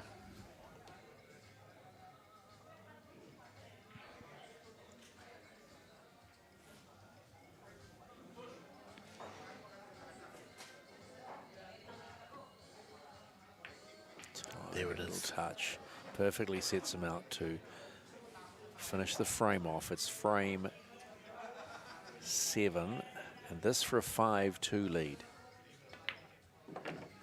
And does it just like that. Matt Edwards now on a real roll after dropping the first frame.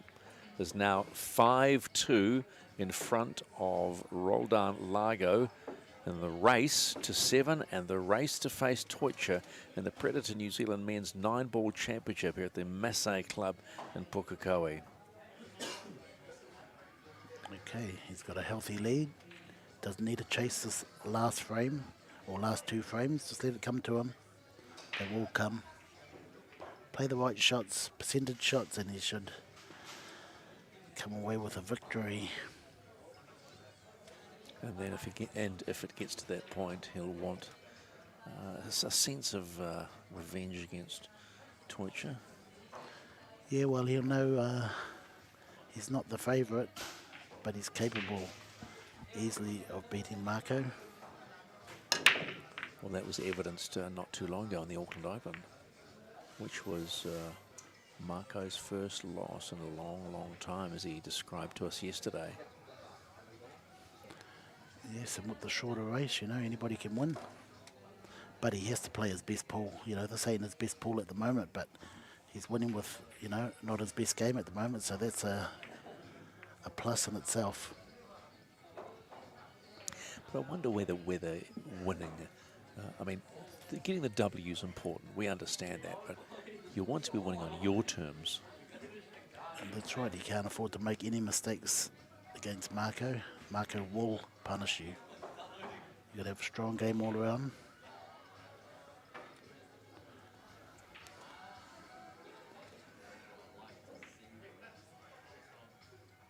Got to bring your best game against Marco. It's a nice look given by Largo, but he's not going to give much back to Matt Edwards, who is bringing out his jump cue. Yeah, Jordan.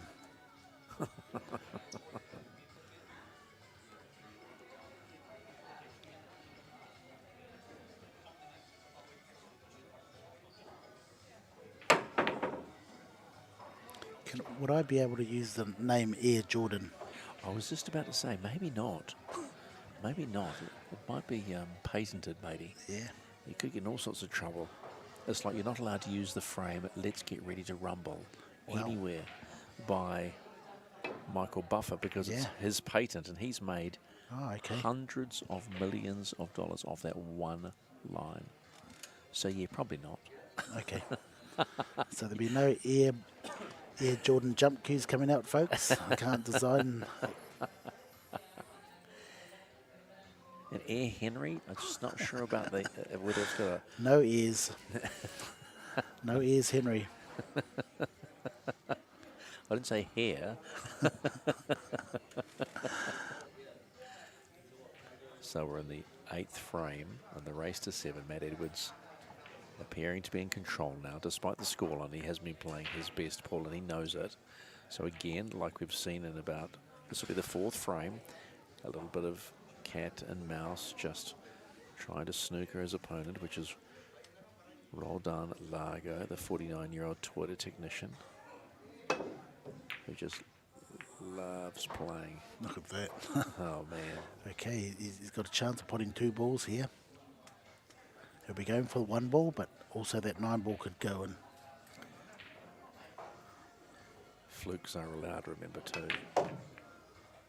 Could that 9 ball go in? Oh, I think it might go in off this too. Look at this. I don't think it's got the legs. Go, go, go, No, go, go. It hasn't got the legs. Yes, it has. Oh, I see what you mean, setting up for the 2 for the plant. Yeah. Okay. So Wow. he's going to go for the frame here on the combo, the plant. Yep. Oh, missed it by miles. Country mile. Left it for Matt to have a go at it. Okay, so what you'll see here is Matt double that blue ball down the table and use the white ball to pot that 9.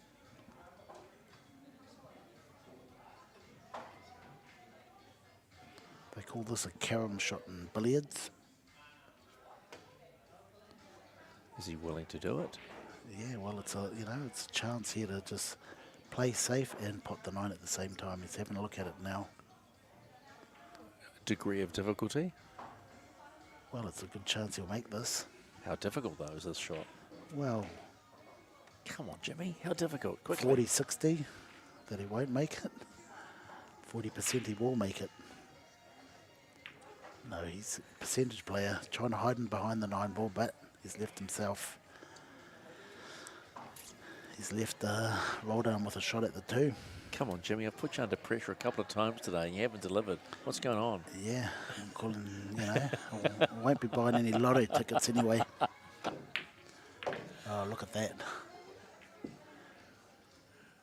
These one-off shots, Roldan has been pulling them off, but he just hasn't been able to, carry it on. Execute and finish the frame. Yes.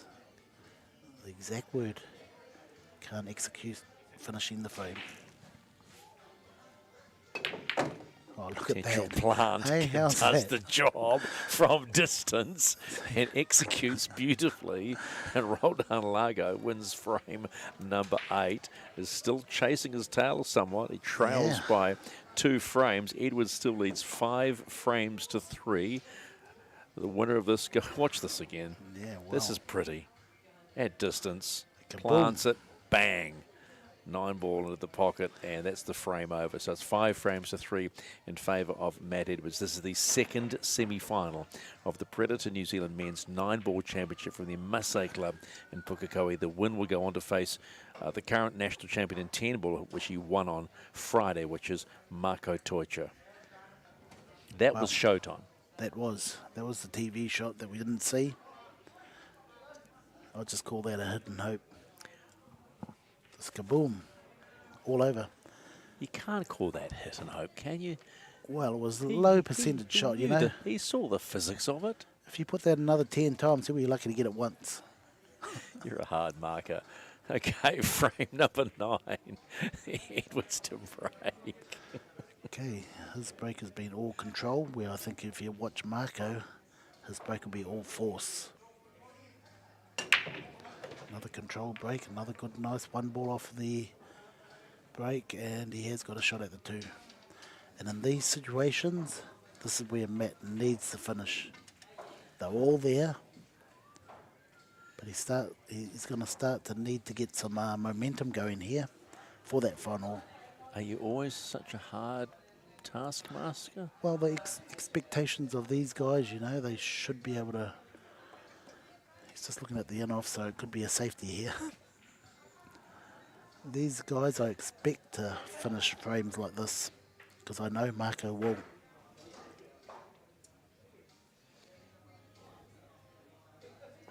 Nice touch, beautiful shot. Look at that. That's perfect. Perfectly on the red ball. Okay, you can play this at pace, pocket weight, or you can just punch into it. Let the white ball, the green ball, hold the white ball. Nice touch here, needed. Run into the green. Beautiful. Oh, Sets himself nice. up nicely for the purple. Yeah, and he's in good line here. So he wants a line on this orange ball just to roll through for the green ball. He knows he can put the purple. That's the easy part, is get in the right line to put this orange ball to get to that green ball. Just holds it there. Okay, so this is the trick here. It's the key moment here to get the right position on the green ball.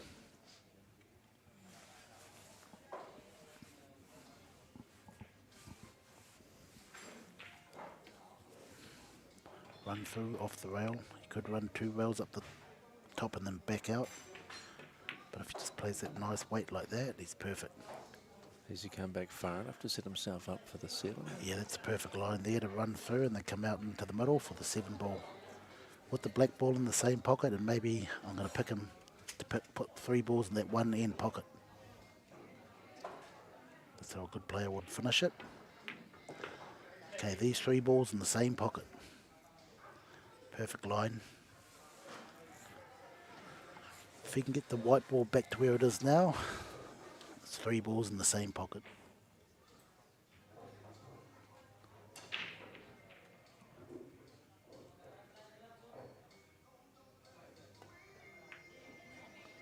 There's the first. Oh, watch out, watch out, watch out. Wow.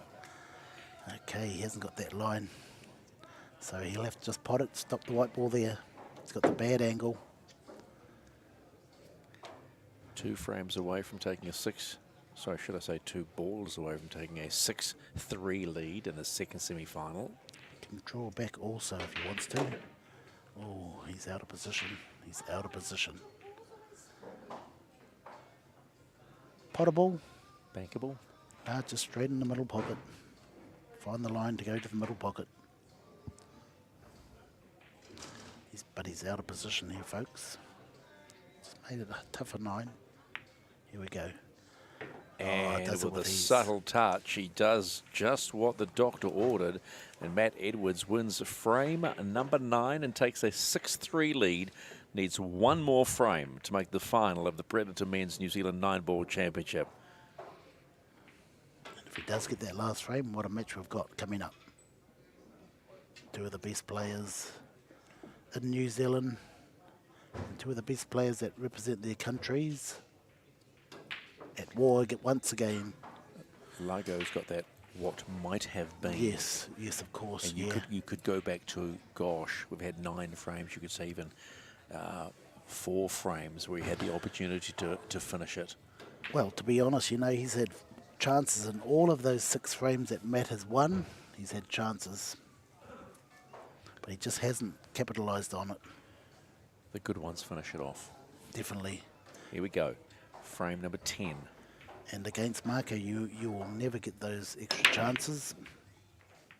Oh, it's not good when that happens. No, so he's gone and off with the cue ball. So gives Matt Edwards the chance to place it wherever he wants. Okay, so this is the chance for Matt to get into a bit of in-stroke here and just finish it all off. And that'll... We haven't seen a run out today, have we? No, not yet. Run out, of course, is when you go 1 through 9 Yep, on your own. that's right, yep. Just worth noting that over on a outside table, outside the TV table, Marco Teucher is warming up, playing against himself, just making sure that he's in the right headspace and rhythm. I suppose that's a good thing when you have that opportunity, Jimmy, that you can actually do that. Just to, okay, well, they're still playing, I'll just warm myself up. That's right. Find a feel, and he's probably the sort of player that when he comes onto the TV table is not phased by anything. So he just gets up and hits the go button. That's right. You know, he just adapts to these conditions. Because he's been in it so many times or done it so many times, he just adapts straight away. Like I say, he can't afford to make a mistake. And Matt needs to have a good finish here to take that momentum or this form into the next game, and you know, wants to be going in there, all guns blazing, no mistakes. So Matt Edwards 1 frame away from making the final. Nice 2-ball run out to the middle, good angle, beautiful angle to get from the purple to the orange. He can come down table and come back up for the 5, or he can just do a deep screw into position, which he's elected. Nip draw, straight back to in line on the 5, perfect. Okay, he's got no angle here, so he can run through and use 2 rails, but in doing that he might end up straight on the green ball. Good angle to run 2 rails, but he doesn't want to end up straight on the green ball.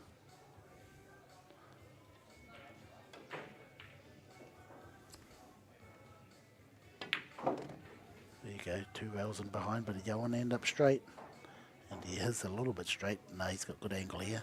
Okay, he can play the same shot here as he played on the orange ball. 2 balls, 2 rails, sorry, and then get up behind the brown ball. Will we see our first run out of the day on the TV table? Okay, so he's look like he's going to punch the ball in and just come out to the middle. Doesn't need to use the rails. He's got a bit of angle there. No, he's using 2 rails. Just asked the extension. Yeah, That could have put him off his rhythm. Yeah, well, they were talking about that prior to the game, and our referee Lyle said, "I'll call it now at 5." Yesterday, Friday in the 10 ball, he was calling it at 10. Okay, here we go, folks. It's going to be 2 balls with just a punch shot. He used the 2 rails. Beautiful, perfect line. It's got a good angle here. 3 balls away from a championship final spot. Matt Edwards, 21 times a national champion. You don't get that number on your record without being good at your craft. Okay, so I'd use 3 rails here, go back behind the black for the black in the middle, but he can also just use 2 rails and go to the middle of the table. But I'd go to the, because you've got more room down the back there. Yeah, he's used 3 rails too. He thinks like me, eh? That's a good angle. Perfectly in the middle pocket, the black is going. He's not rushing it though. That's what I like to see now. He's not rushing it. He's got this match under control. 2 balls for that final spot against Teucher. Easy pot, come off the rail and back out. Oh no, he's just elected just touch it in, which is good. Gave him a perfect line. I don't care what anybody says, regardless of how good you are. That still looks a challenging shot for me. Well, we get our juniors to play 100 of these shots. There you go, folks. And that's it.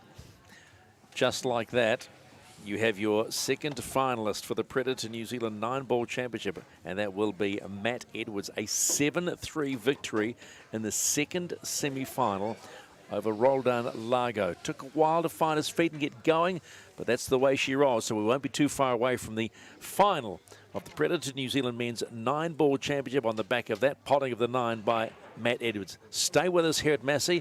We have the final not too far away, live. Yeah, and we're starting right now.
Kia ora and welcome to the Masse Club in Pukekohe, 40 minutes south of Auckland for the championship showdown in the Predator New Zealand Men's 9-ball championship.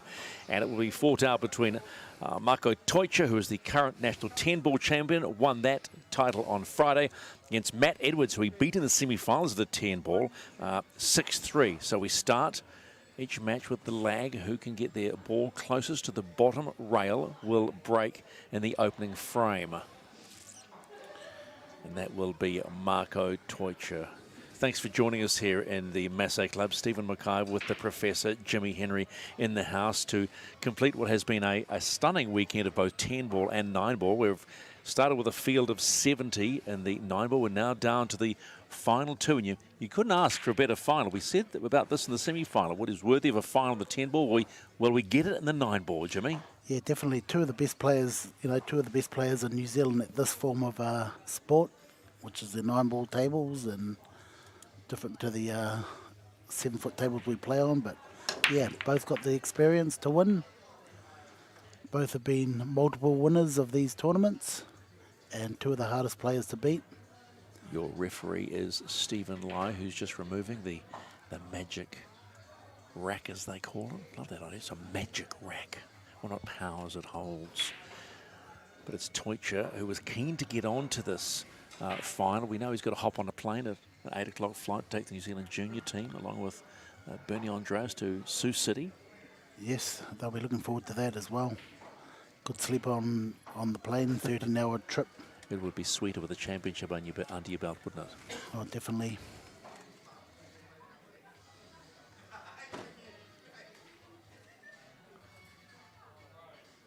A shout out to Simon Singleton, who's I think the last year's national 9-ball and 10-ball champ.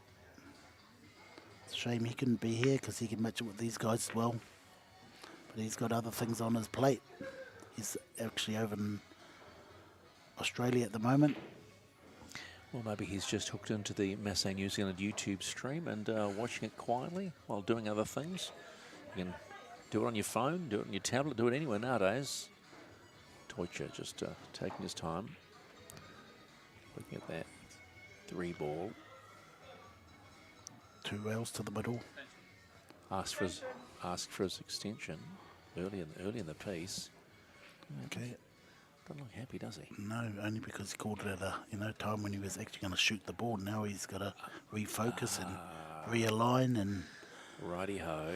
So just a shade annoyed. Let's just put it that way. Okay, he's a little bit straight here, but he can play the 2 rails or he can play the punch out, but 2 rails is good. Let's come back into line on the purple ball. There you go, he's in a good line on the purple ball now, perfect.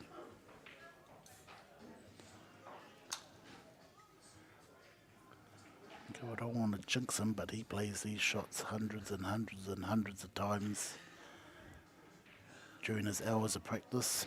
How many hours would a player like Teutsch put on a week? 3 or 4 hours a day. So it's pretty much a full-time gig, isn't it? Yes, very much close to a full-time job.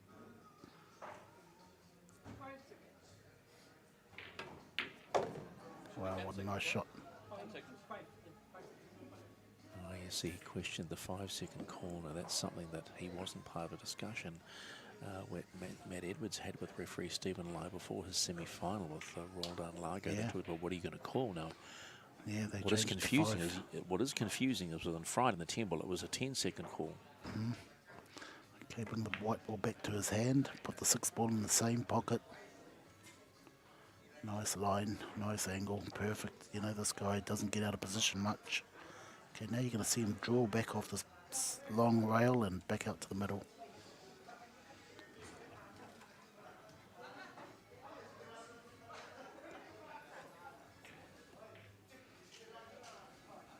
Screw back to his hand and back out.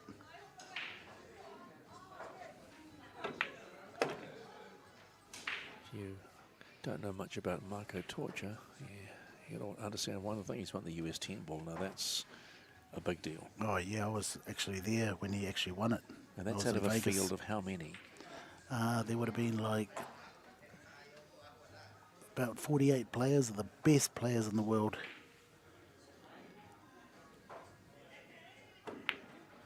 In other words, Marco Teutsch is no slouch, as we are seeing in this opening frame of the Predator New Zealand Men's 9-ball championship, the championship match here at the Masse Club in Pukekohe.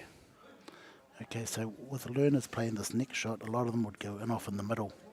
With Marco, he'll hopefully go nowhere near that middle.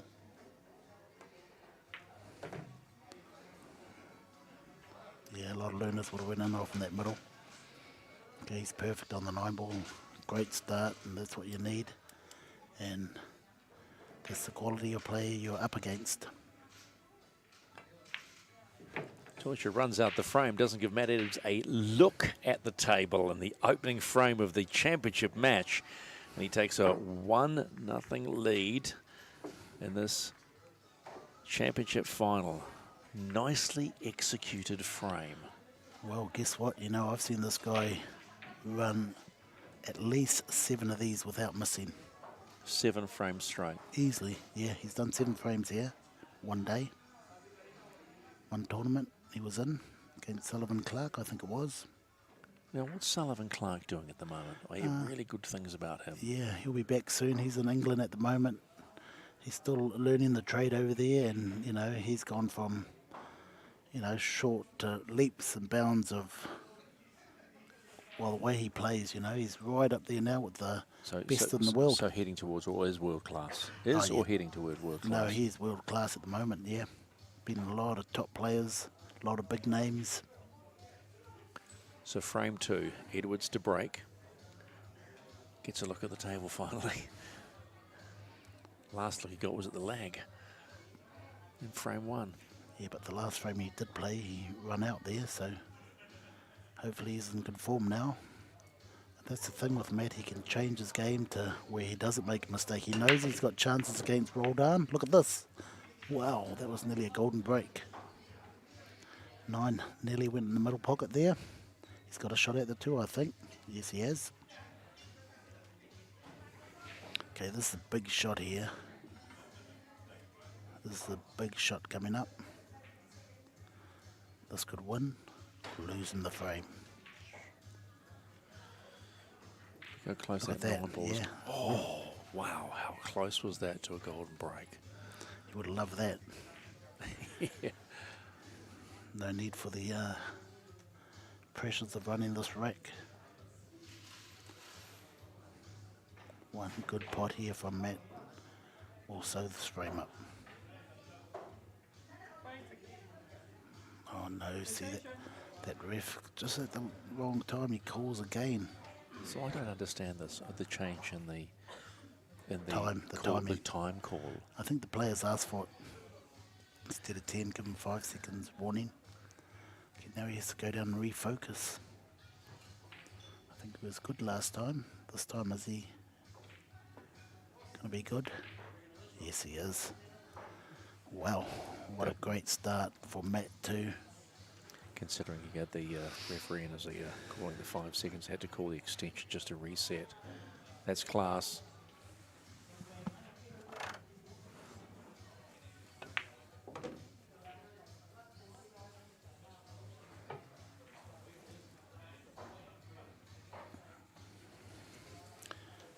Yeah, I think you're going to just see a touch shot here.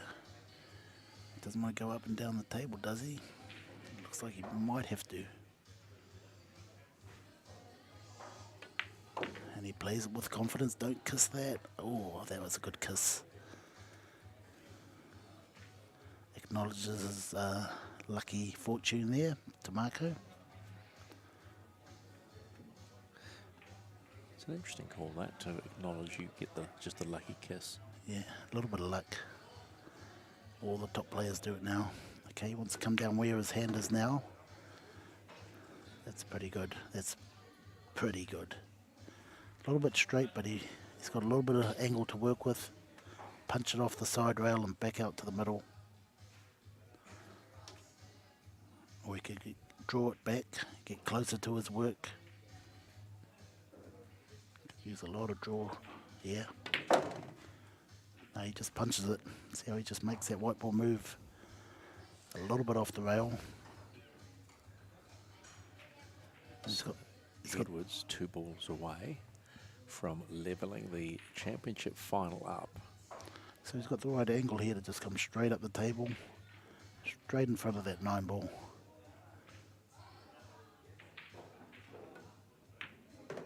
There you go.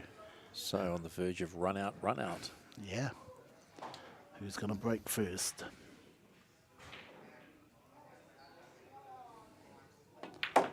Just like that, 2 frames are down in the blink of an eye, and Edwards levels up this championship showdown here at the Masse Club in Pukekohe. Nice stroke, straight up the table. Perfect. Set himself up beautifully for the 9, finished it off, and we are 1 frame apiece in the race to 7 in the Predator New Zealand Men's 9-ball championship. Torture up at the table to break in frame number 3. Referee Stephen Lai Now under pressure again. I get the feeling that Deutsch is in a hurry. Okay, yeah, he is. He's got a plan to catch. Yeah, okay, so they're just inquiring about the... It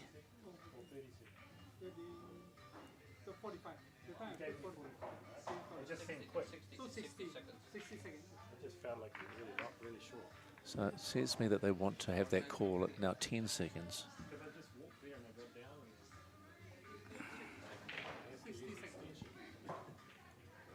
and Okay, they're just sorting out the time after the break. It's 1 minute. Should be 1 minute after the break, and that's what Matt was complaining about. It seemed a little bit quick. So usually once they break, then they got a minute to play the shot. And then from then on in, it's 30 seconds. Okay, let's see what sort of break Marco comes with. I think he's just got the one in the middle pocket break. So a little bit of force. Watch one ball go to the middle pocket. There you go. Almost got the two as well. Can I just come back to that timing after the break? Is it a big deal? Yes, well, Matt thinks that it was a little bit short when he called 5 seconds. So he just wanted to confirm how long he has gotten after the break. See, so Marco now has got a minute. Left-handed. Doesn't need the trigger. Nice shot. Yeah. Oh, and even goes behind the 5 ball, which makes it a little bit harder to escape for Matt. A little bit. There's the understatement of the day. Well, yeah, tough snooker to get out of. That black is in the way to come across the table and hit the 2. Maybe there's a little slight angle there that can get through between the black and the red. It's the only way you can hit the ball. And the way the balls are placed, you don't want to really foul here. Definitely not. Be game over. Oh, what a great shot. Yeah, got it but, out beautifully. But. look at that. Yeah, And it's a big but too, look at that. yeah. A little bit unlucky. 2 and 3 in good spots.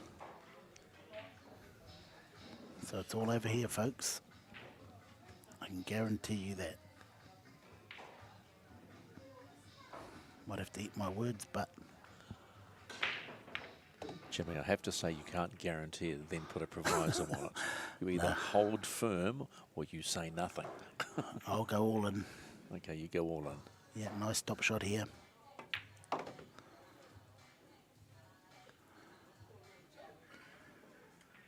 Okay, so you can either run this forward and come out into the middle of the table or sit near the rail. 2 options.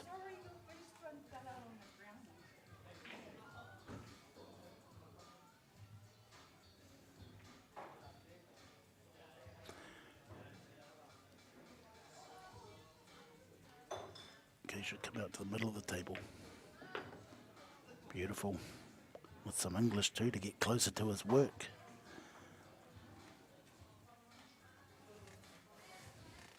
Okay, I think he's going to just stop the white ball there and play the green ball and go in behind the brown ball. Oh, he's got some centre ball on this.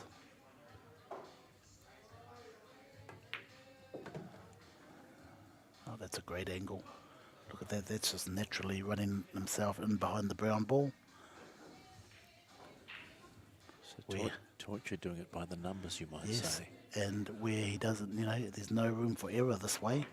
Look at that, picture perfect. Great angle.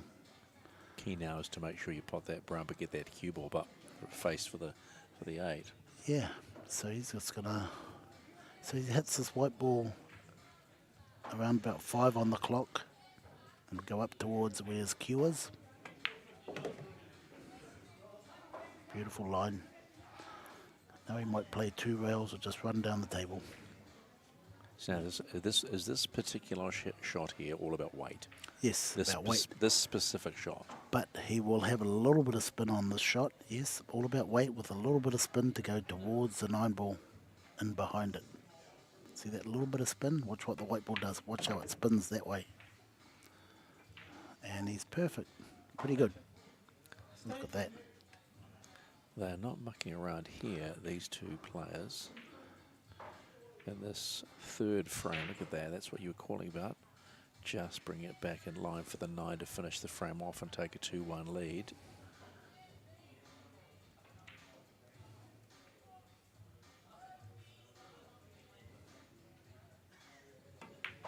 Yeah, nice.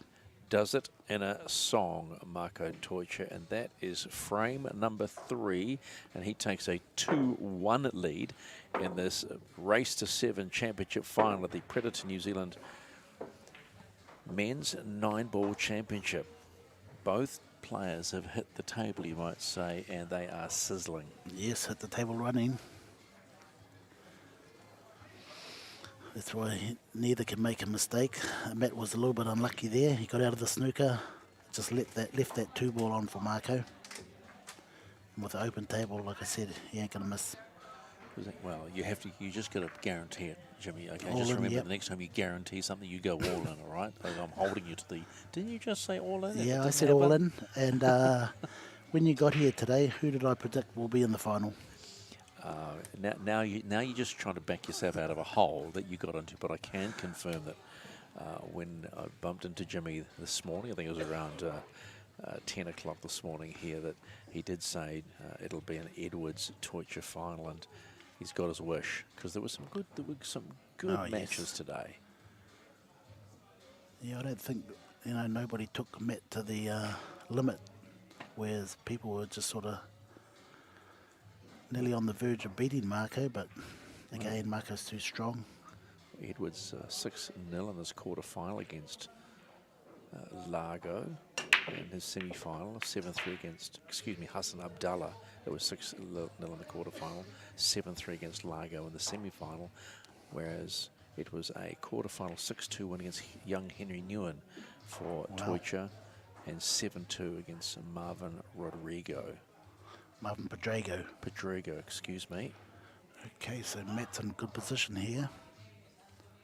He's got a nice 2 up the corner. That'll leave him a little angle on the 3-ball to get out and head towards the 4. It's got a bit of a Chinese snooker. Makes it a little bit harder, but he should be okay. So the Chinese snooker, you've got to come over the top of the ball to reach the cue ball, correct? Oh, wow. Ah, yes. Whew. That looked like it was in drift out. Jeez. Would have been complaining if that ball did roll out. The guys that set up these tables, myself and Marco. Talk to me about how you set a table up. Yeah, just set the frame up, put the slates on, level the slates, pull the cloth, stretch the cloth. How heavy are the slates? Each slate, 120 to 150 kilos. And so you need 2 of you then? Yes, definitely, yeah. Oh, so you've got some guns. Yeah, oh well, when I used to play football, like I said earlier, just put a lot of training in. Well, you were a hooker for what, the Te Roosters, am I correct? That's right. The Mighty Roosters playing in the Fox Memorial Championship in 2023. Were you always a Rooster? Once a Rooster, Yeah, always a Rooster? Well, I got a contract to go to Waitemata 2nd Division club, and yeah, they were paying me, so I went over there for a few years back in the day. Anyway, Matt's got a good angle here to get up towards the orange ball, through the green ball and black ball, I say. Knew there was a reason like you, Jimmy. You love your footy. Love my footy. Back in the day, it was a hard football where anything goes, coat hangers, everything. Yeah, we don't have that anymore. It's a little more sanitised, but I tell you what, the footy is just as good. Oh yeah, it is nice and clean. Warriors playing the Sharks today, so at Go Media Mount Smart Stadium. So I'm sure after this you'll be finding your. Oh no! How could you? Just Well, he the pace did. of the table just got him there. How? That's a telling moment right there. It's all in the.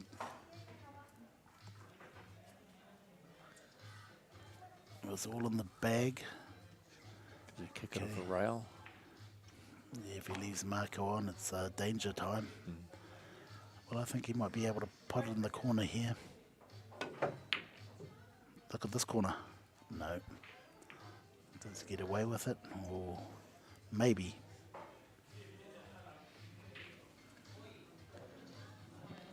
So he goes from being on a good run to almost not snookering himself, but doing himself a disservice.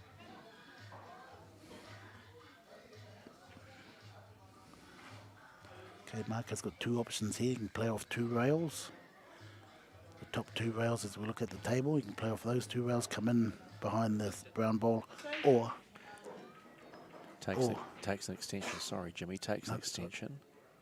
Or you can screw to the long rail and then back towards the brown ball.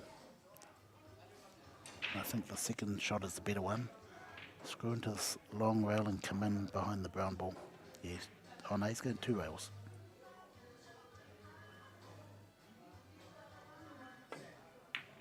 Just avoid the in-off. Yep, nicely done.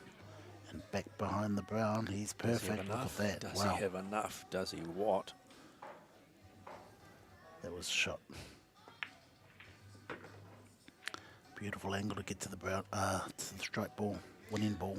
You're right about the disservice that Edwards did to himself because he's opened up the table, and this could lead to a mini break of frames for Marco Torture. You could almost say that's a given. He leads by 2 frames to 1. All in on this? Yeah, yeah, we're going all in, mate. I know. We're going all in. Never missed a shot like this in 100 years. And there it is. And Torture takes a 2-frame lead. He's 3-1 up. And the Predator New Zealand Men's 9-Ball Championship here at the Masse Club in Pukekohe, wherever you are around New Zealand or watching this on the Masse New Zealand YouTube channel around the world. Welcome to the Masse Club in Pukekohe. The man you're seeing on frame right now is Marco Torture. He won the New Zealand 10-Ball Championship earlier in the weekend on Friday, and now is aiming to do the double like Denise Wilkinson did in the women's section of both 9 and 10 ball over the weekend. So favourites have come to play. Yep. Yeah, Matt was a little bit unlucky in that frame. A little bit too hard. Snookered himself on that 6. Had it all there. Remembering it is the race to 7 frames to win the title. So Torture, frame 5 and to break. And, you know, the shorter races, the easier it is to beat the better player. You have got a chance. But in saying that, it's toss of the coin and, wow, what a break. Yep. Okay, I can't see any problems here. I'm going all in again.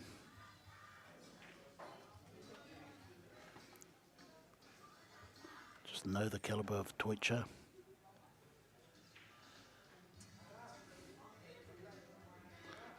Just the tricky part in this frame will be getting from the red to the purple. You know, he could hook himself behind the green ball, but I'd stop the white ball there and just screw back towards the purple ball. Look at the focus just on just a stop shot. Look how long he takes. A little bit straight here, maybe. No, he's got angle to work with. Just wondering if he's going to go behind the yellow strike ball towards the green ball, or behind the green ball. Putting a lot of spin on this ball to get behind the green ball. There you go, look at that. Oh wow, that's a perfect angle.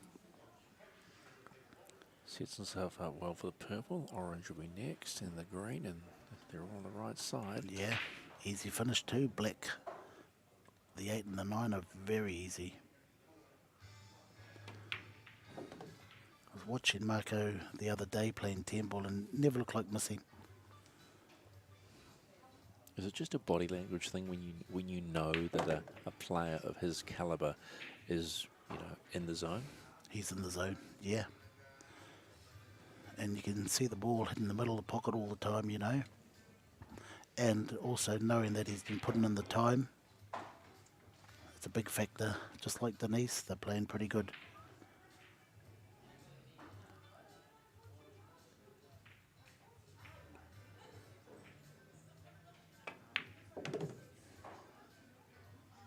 Torture 3 balls away from extending his lead to a 3-frame break on Matt Edwards. Asked for an extension on this shot. You get 1 extension per frame, 30 seconds to play the shot. Yeah, he's thinking of playing a lot of spin here to get to the rail. He wants to sit on the rail with the white ball, what he was looking at. But I'll just come straight back down the table. But which spin he puts on this ball to suck it right towards that black. Yeah, that's where I would have left myself right there. Perfect. Just a stop shot here will win him the game. Or frame.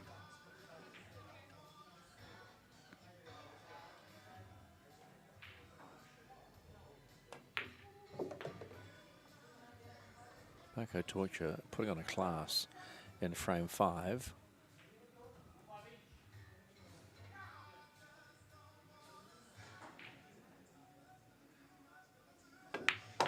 Just does not give Matt Edwards a look in the 5th frame, does Marco Torch, your current national 10-ball champion. And in this Predator New Zealand men's 9-ball championship, he takes a 4-frame to 1 lead. The race to 7 is what it's all about. That was a class. Oh yeah, definitely, yeah. You talk about the amount of practice he puts in, but that's also a signal to young pool players about what's required to be at this level. Yeah, we're lucky to have him here, you know, showing those young guys the way to go and what to do, and yeah, they need to do it too. But they also need good coaching. Like you're a Jack Begg. You look after Jack Begg, and he looks fantastic. So you're obviously doing a great job. Do you have one specific mantra that you live by for young players? Is there one rule, like one open rule? Is it just practice, practice, practice, practice, practice? Yeah, and a bit of, yeah, just practice, yeah, that's the main thing. Practice the shots, you know, show them all the shots. All the same players, or all the top players know all the shots. So Edwards breaking in frame 6. So I'd teach them all the shots first, and then I'd just say practice all these shots. Keep practicing until you know them like the back of your hand. So what intrigues me is how hard is it for a youngster to understand where to hit the cue ball? I mean, obviously you work around the clock, you use the clock as a reference. Yep. How hard is that for kids to pick up? Oh, mate, these kids these days, they can pick up anything, you know, so real quick at picking things up. What do you put that down to? Well, just get them early, get them early before they start learning themselves and making, you know, fundamental mistakes, and get them early. And asking mum and dad just to step back, because sometimes mums and dads who play pool probably think they know better than the coach, right? It Yeah, happens that's right. it happens in every sport. Yeah.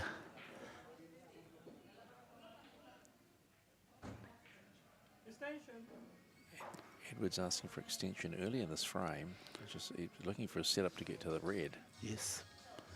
Yeah, he's got a good angle. You know, the thing is, this red ball, the green and black are in his way where he wants the white ball to be, to come down table. So he's either going to play the white ball before it or after it, that green and black ball. He's just deciding whether he can go before it or after it. Might go in the middle, but that's risky. Oh, look at that, he played that nice. See, so he wanted to be where the green and black ball is.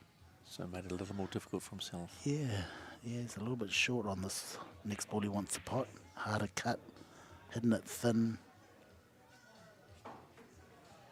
So he's going to lose control here, so he has to go up and down, and he's got to watch out for the stripe ball. Yellow stripe. Let's go between that gap, between the yellow stripe and the purple. It does get behind there, but look at that, see, and that's what can end his run. He knows that too, and that must be so annoying when you hit as you strike. Referee Stephen Lai calls 5 seconds. Man. Yeah, he hasn't had much luck today. No, that's the challenge.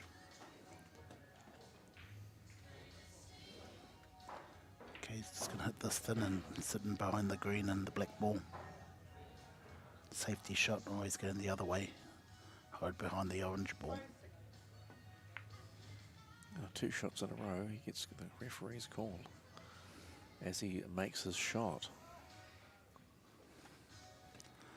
Okay, Why would you make it 5 seconds? I know I'm harping on about this, but why would you ask for the call at 5 seconds and then stand up and ask for extension because it's annoyed you? Yeah, I wouldn't know. Oh, that's a mistake by Marco. Maybe not. He can just see that. Is it on? If he's left it on, it could be over. I think he has by the look on Marco's face. He's got a bit of a smile, and so has Matt. So it must be on. This could change the... 4-1 frames in advance in the favour of Toitcher. I think simply Edwards needs this frame. Of course. If he doesn't get this, you might as well pack up your bags, folks. 2 rails maybe? Nah, no angle there, just straight up the table.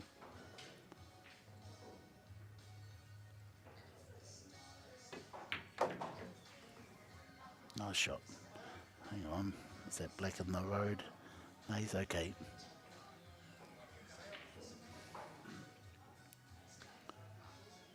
Okay, a draw stroke to get behind the brown ball. He's looking whether it goes in the middle because he can draw down behind it. But I wouldn't risk that. Just draw to the side rail or the long rail. No, he's got the angle to go back behind it. Wow, that's what you get.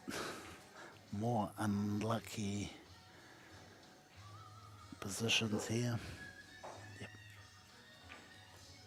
So you'll be looking at that bottom right pocket that we saw on the overhead camera.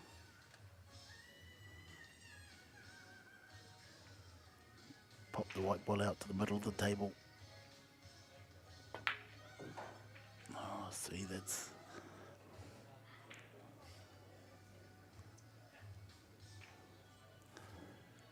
So again, a key moment in this championship match of the Predator New Zealand Men's 9-Ball Championship. Was looking solid. Doesn't pot the brown. So what is Toitcher going to do? He's just going to cut this in the middle, go 2 rails behind the yellow stripe ball, end up straight on the black. 5 seconds. Extension. Extension.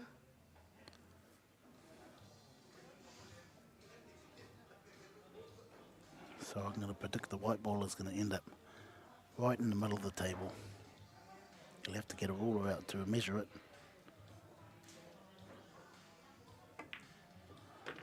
How close am I? Okay, How close am I? We're talking about middle. Yeah. You're a little off, but good call. I'm asking for the measurement. Yes, This to is- one side. Mate, this is not lawn bowls. Okay, so I'm going to screw towards that middle pocket, the far middle pocket there, as we look at it. Just deep screw. Control. 7 o'clock on the ball. Look where he's hitting it. 7. To get that position. Stole that another one off Matt. Yeah, I think that's a definite steal. So Marco Toitcher looking to extend his lead to 4 frames over Matt Edwards.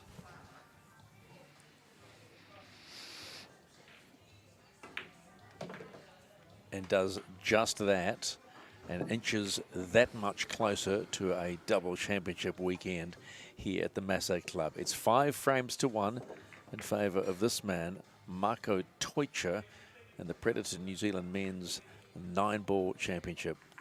Yeah, he's in stroke now. He's focused. Everything's going in. He hasn't missed a shot. I don't think he has missed a ball, has he? I don't think he has. So, yeah. So referee Stephen Lai resets the balls.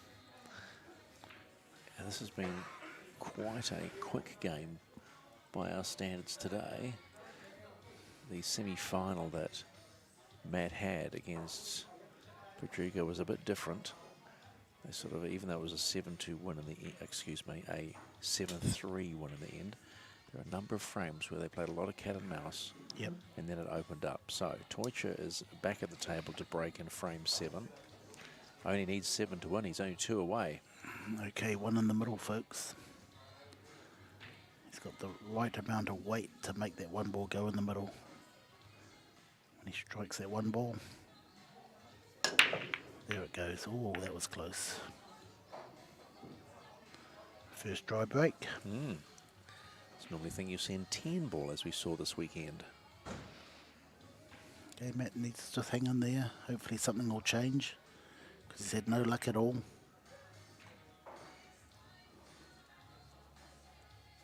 Yeah, the last frame he lost, he kissed that 7, which put it on the rail, which made it a harder shot.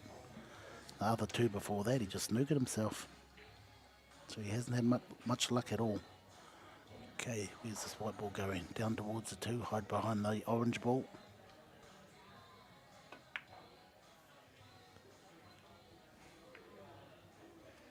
Great shot. Just like you said, hiding behind the orange ball. Okay, Mr. Deutscher, he loves these shots. He loves getting out of snookers. And this is where he's much better than the average player. He knows the kick shots. He knows where to hit that one ball. Needs the extension to take it, though. Yeah, big shot. He doesn't want to leave Matt on this one ball. He wants to kick that down. See, he wants to hit that edge there. So the white ball goes down, back down behind the orange probably.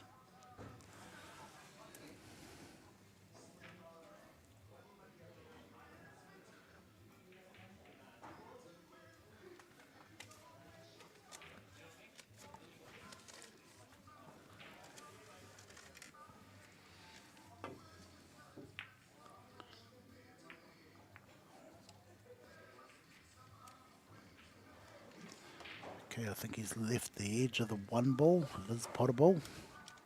It's a good angle there. Okay, Matt needs to run this out to sort of get a bit of Well, he needs something. momentum. Let's Yeah. be blunt, he needs something because Yeah. he's under the cosh.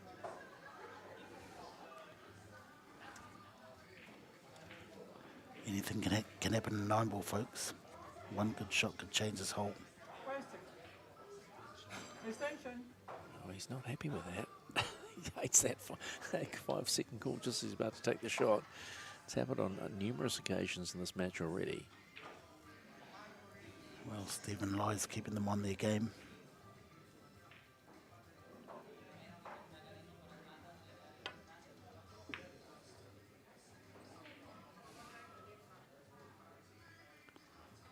Okay, so he left the door open. I think Marco will have to play the plant here. Yellow-purple plant. Comes off, though, he's in good position for the blue.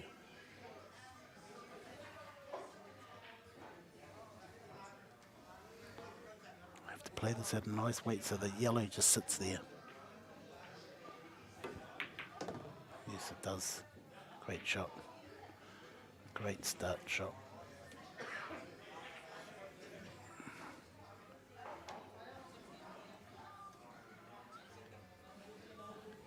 Okay, so he wants that angle there, right where his hand is. So when he does play the 2, it goes up towards the red ball. Just mini drawback.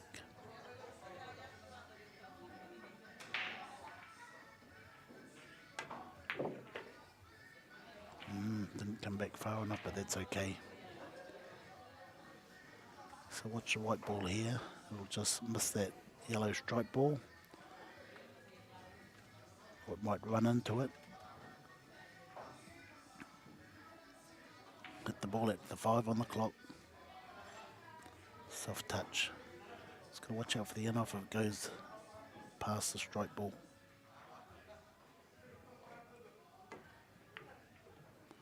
Oh, beautiful. Beautifully past that strike ball. Shot perfect almost. Pretty good, yeah. So he's got 2 options here. Play with some inside English, so the white ball travels towards your orange ball or go behind the black ball. So these Junior World Championships, of which he's one of the coaches, are they the VNA Yes, or yes. Junior Worlds? Yep, Nebraska. How big are the fields of these junior champs? Geez, there's like some of the fields are like 100 and something players. What Lot of- what chances are you giving the New Zealand team? Well- Talented youngsters. Yeah, well, I'm telling you, if they don't bring back three world titles, I'll lose my job. Really? Only because you're one of the coaches, right? Yeah, I'll put my job on the line and say they'll come back with at don't- least don't- 3. Don't start that, Jimmy. Remember, if you go, don't go all on you, and then you come back with a proviso. So, and we're talking age group, right? Age group. Yeah, the titles. age group titles. Oh, look at that. Orange ball, bottom left pocket, sets himself up for the 6 ball. Nice angle to get out. Just hold the white ball right where it is. Could roll down and come back out. Give him that angle to get out from that brown ball. It's a bigger bounce. Ooh. It's got an angle to work with. Now you see him screw it backwards towards the middle pocket. So he's going to screw to where he's standing now. Right in the middle of the table again. It's a lot of the drills I show these juniors how to get to the middle of the table with any shot. This is how you do it. Look at the line, perfect line. Matt Edwards has done a lot of sitting in this match. Well, you know, like I said, Marco hasn't missed the ball yet. See how focused he is. The key is you make sure he puts that ball first. It's like a TV shot, 2 rails forward. With power, with power. Look at that.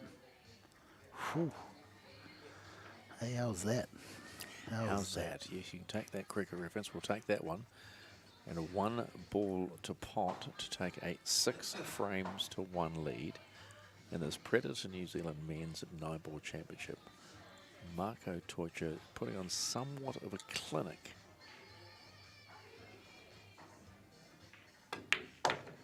He does it just like that. He goes ahead 6 frames to 1, does Marco Torture here at the Masse Club in Pukekohe, just watching that cue ball. That's not going to go in off, but it's 1 frame away from being a double champion at the weekend. That was the 8-ball going in. He set himself up beautifully for that 9-ball. So it's 6 frames to 1.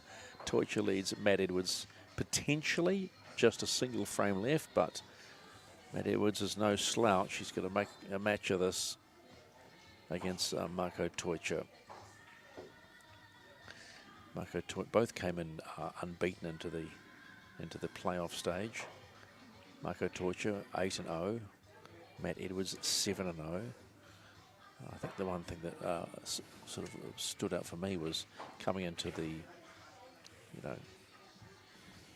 sudden death stage. Torture had only dropped 9 frames, 140. Yeah, it's quite hard to beat.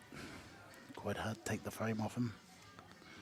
So this is the 8th frame, Edwards to break, trailing by 7 frames. It's been 5 frames, excuse me. That's why I failed 5th form maths. Or what's we call it, 5th form. At year 11 nowadays.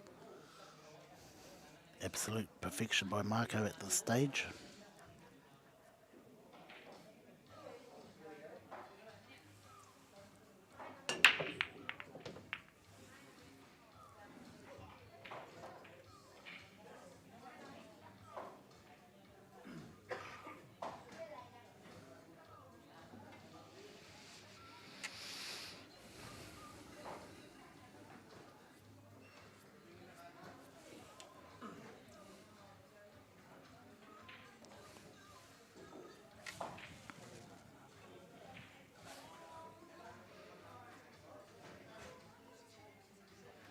Okay, so Matt really hasn't got a shot on.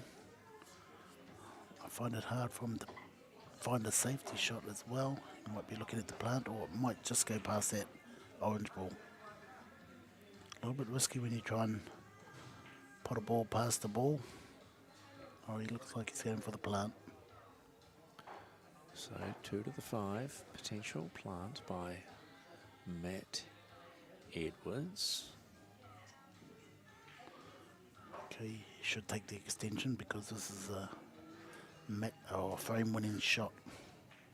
One good shot here. There it goes. There's the extension.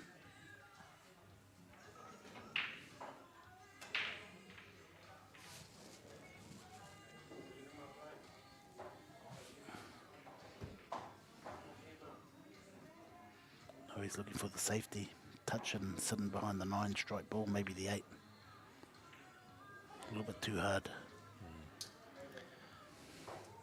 Okay, so watch now. Watch how hard Marco hits that 2 ball. He won't roll it in like Matt. There you go. Watch him pump it the way you should play it. Nah. He's got a big pocket here. Could cannon off the purple ball to go in. But he's just going to play a nice weight too.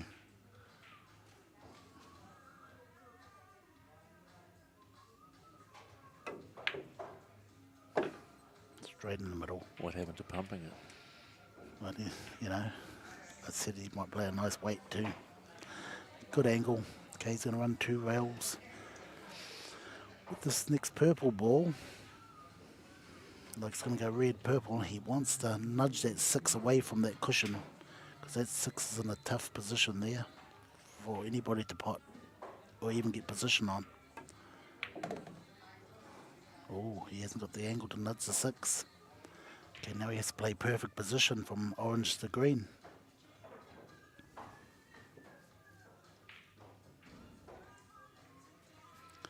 I'm picking. He's going to go to the top side of the green.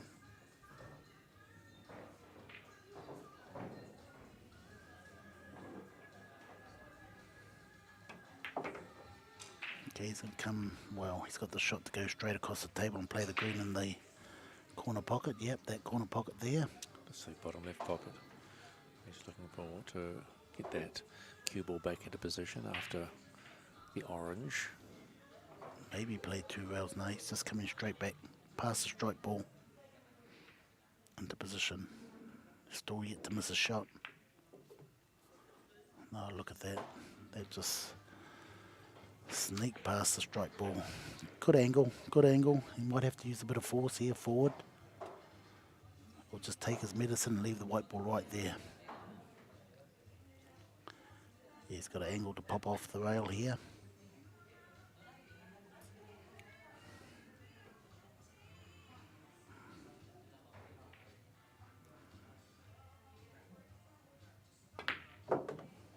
Wow. Nails it. Nails in that top right pocket as you see it on your screen. Sets himself up for the brown and to come back and try and clear this table and win a championship. Okay, so he's played this shot many times before. 7 on the clock with the white ball. Drag it in behind the black ball. Look at that, 7 on the clock.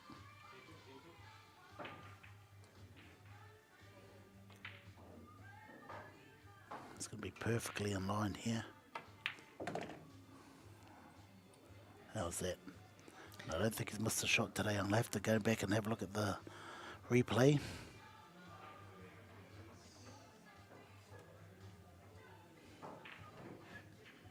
In many ways, he's just simply being brutal in his approach. He is, yeah. It's a take no prisoners. Definitely. And there it is. 1 ball to play for Marco Teucher. He still looks at his angle. Doesn't just get down and hits it.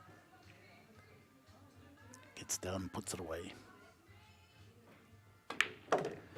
And it's Teucher for 2 at the Masse Club in Pukekohe this Matariki weekend.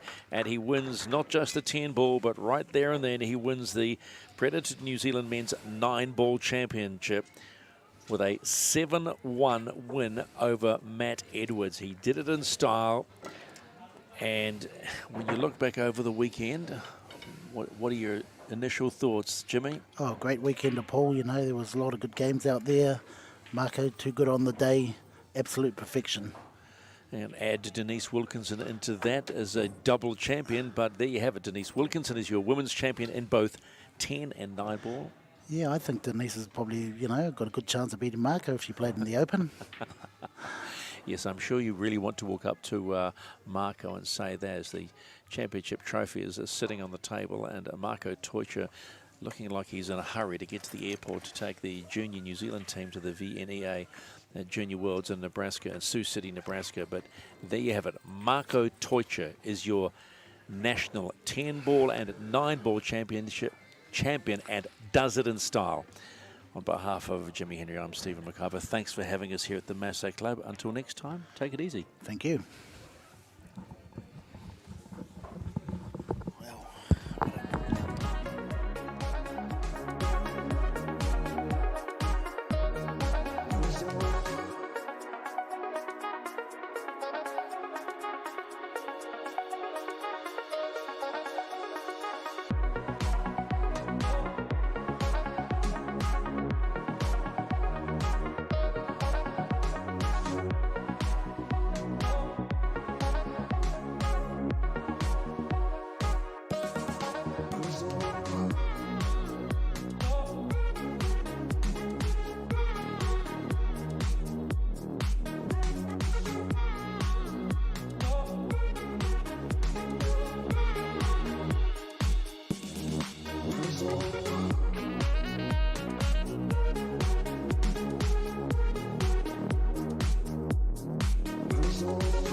So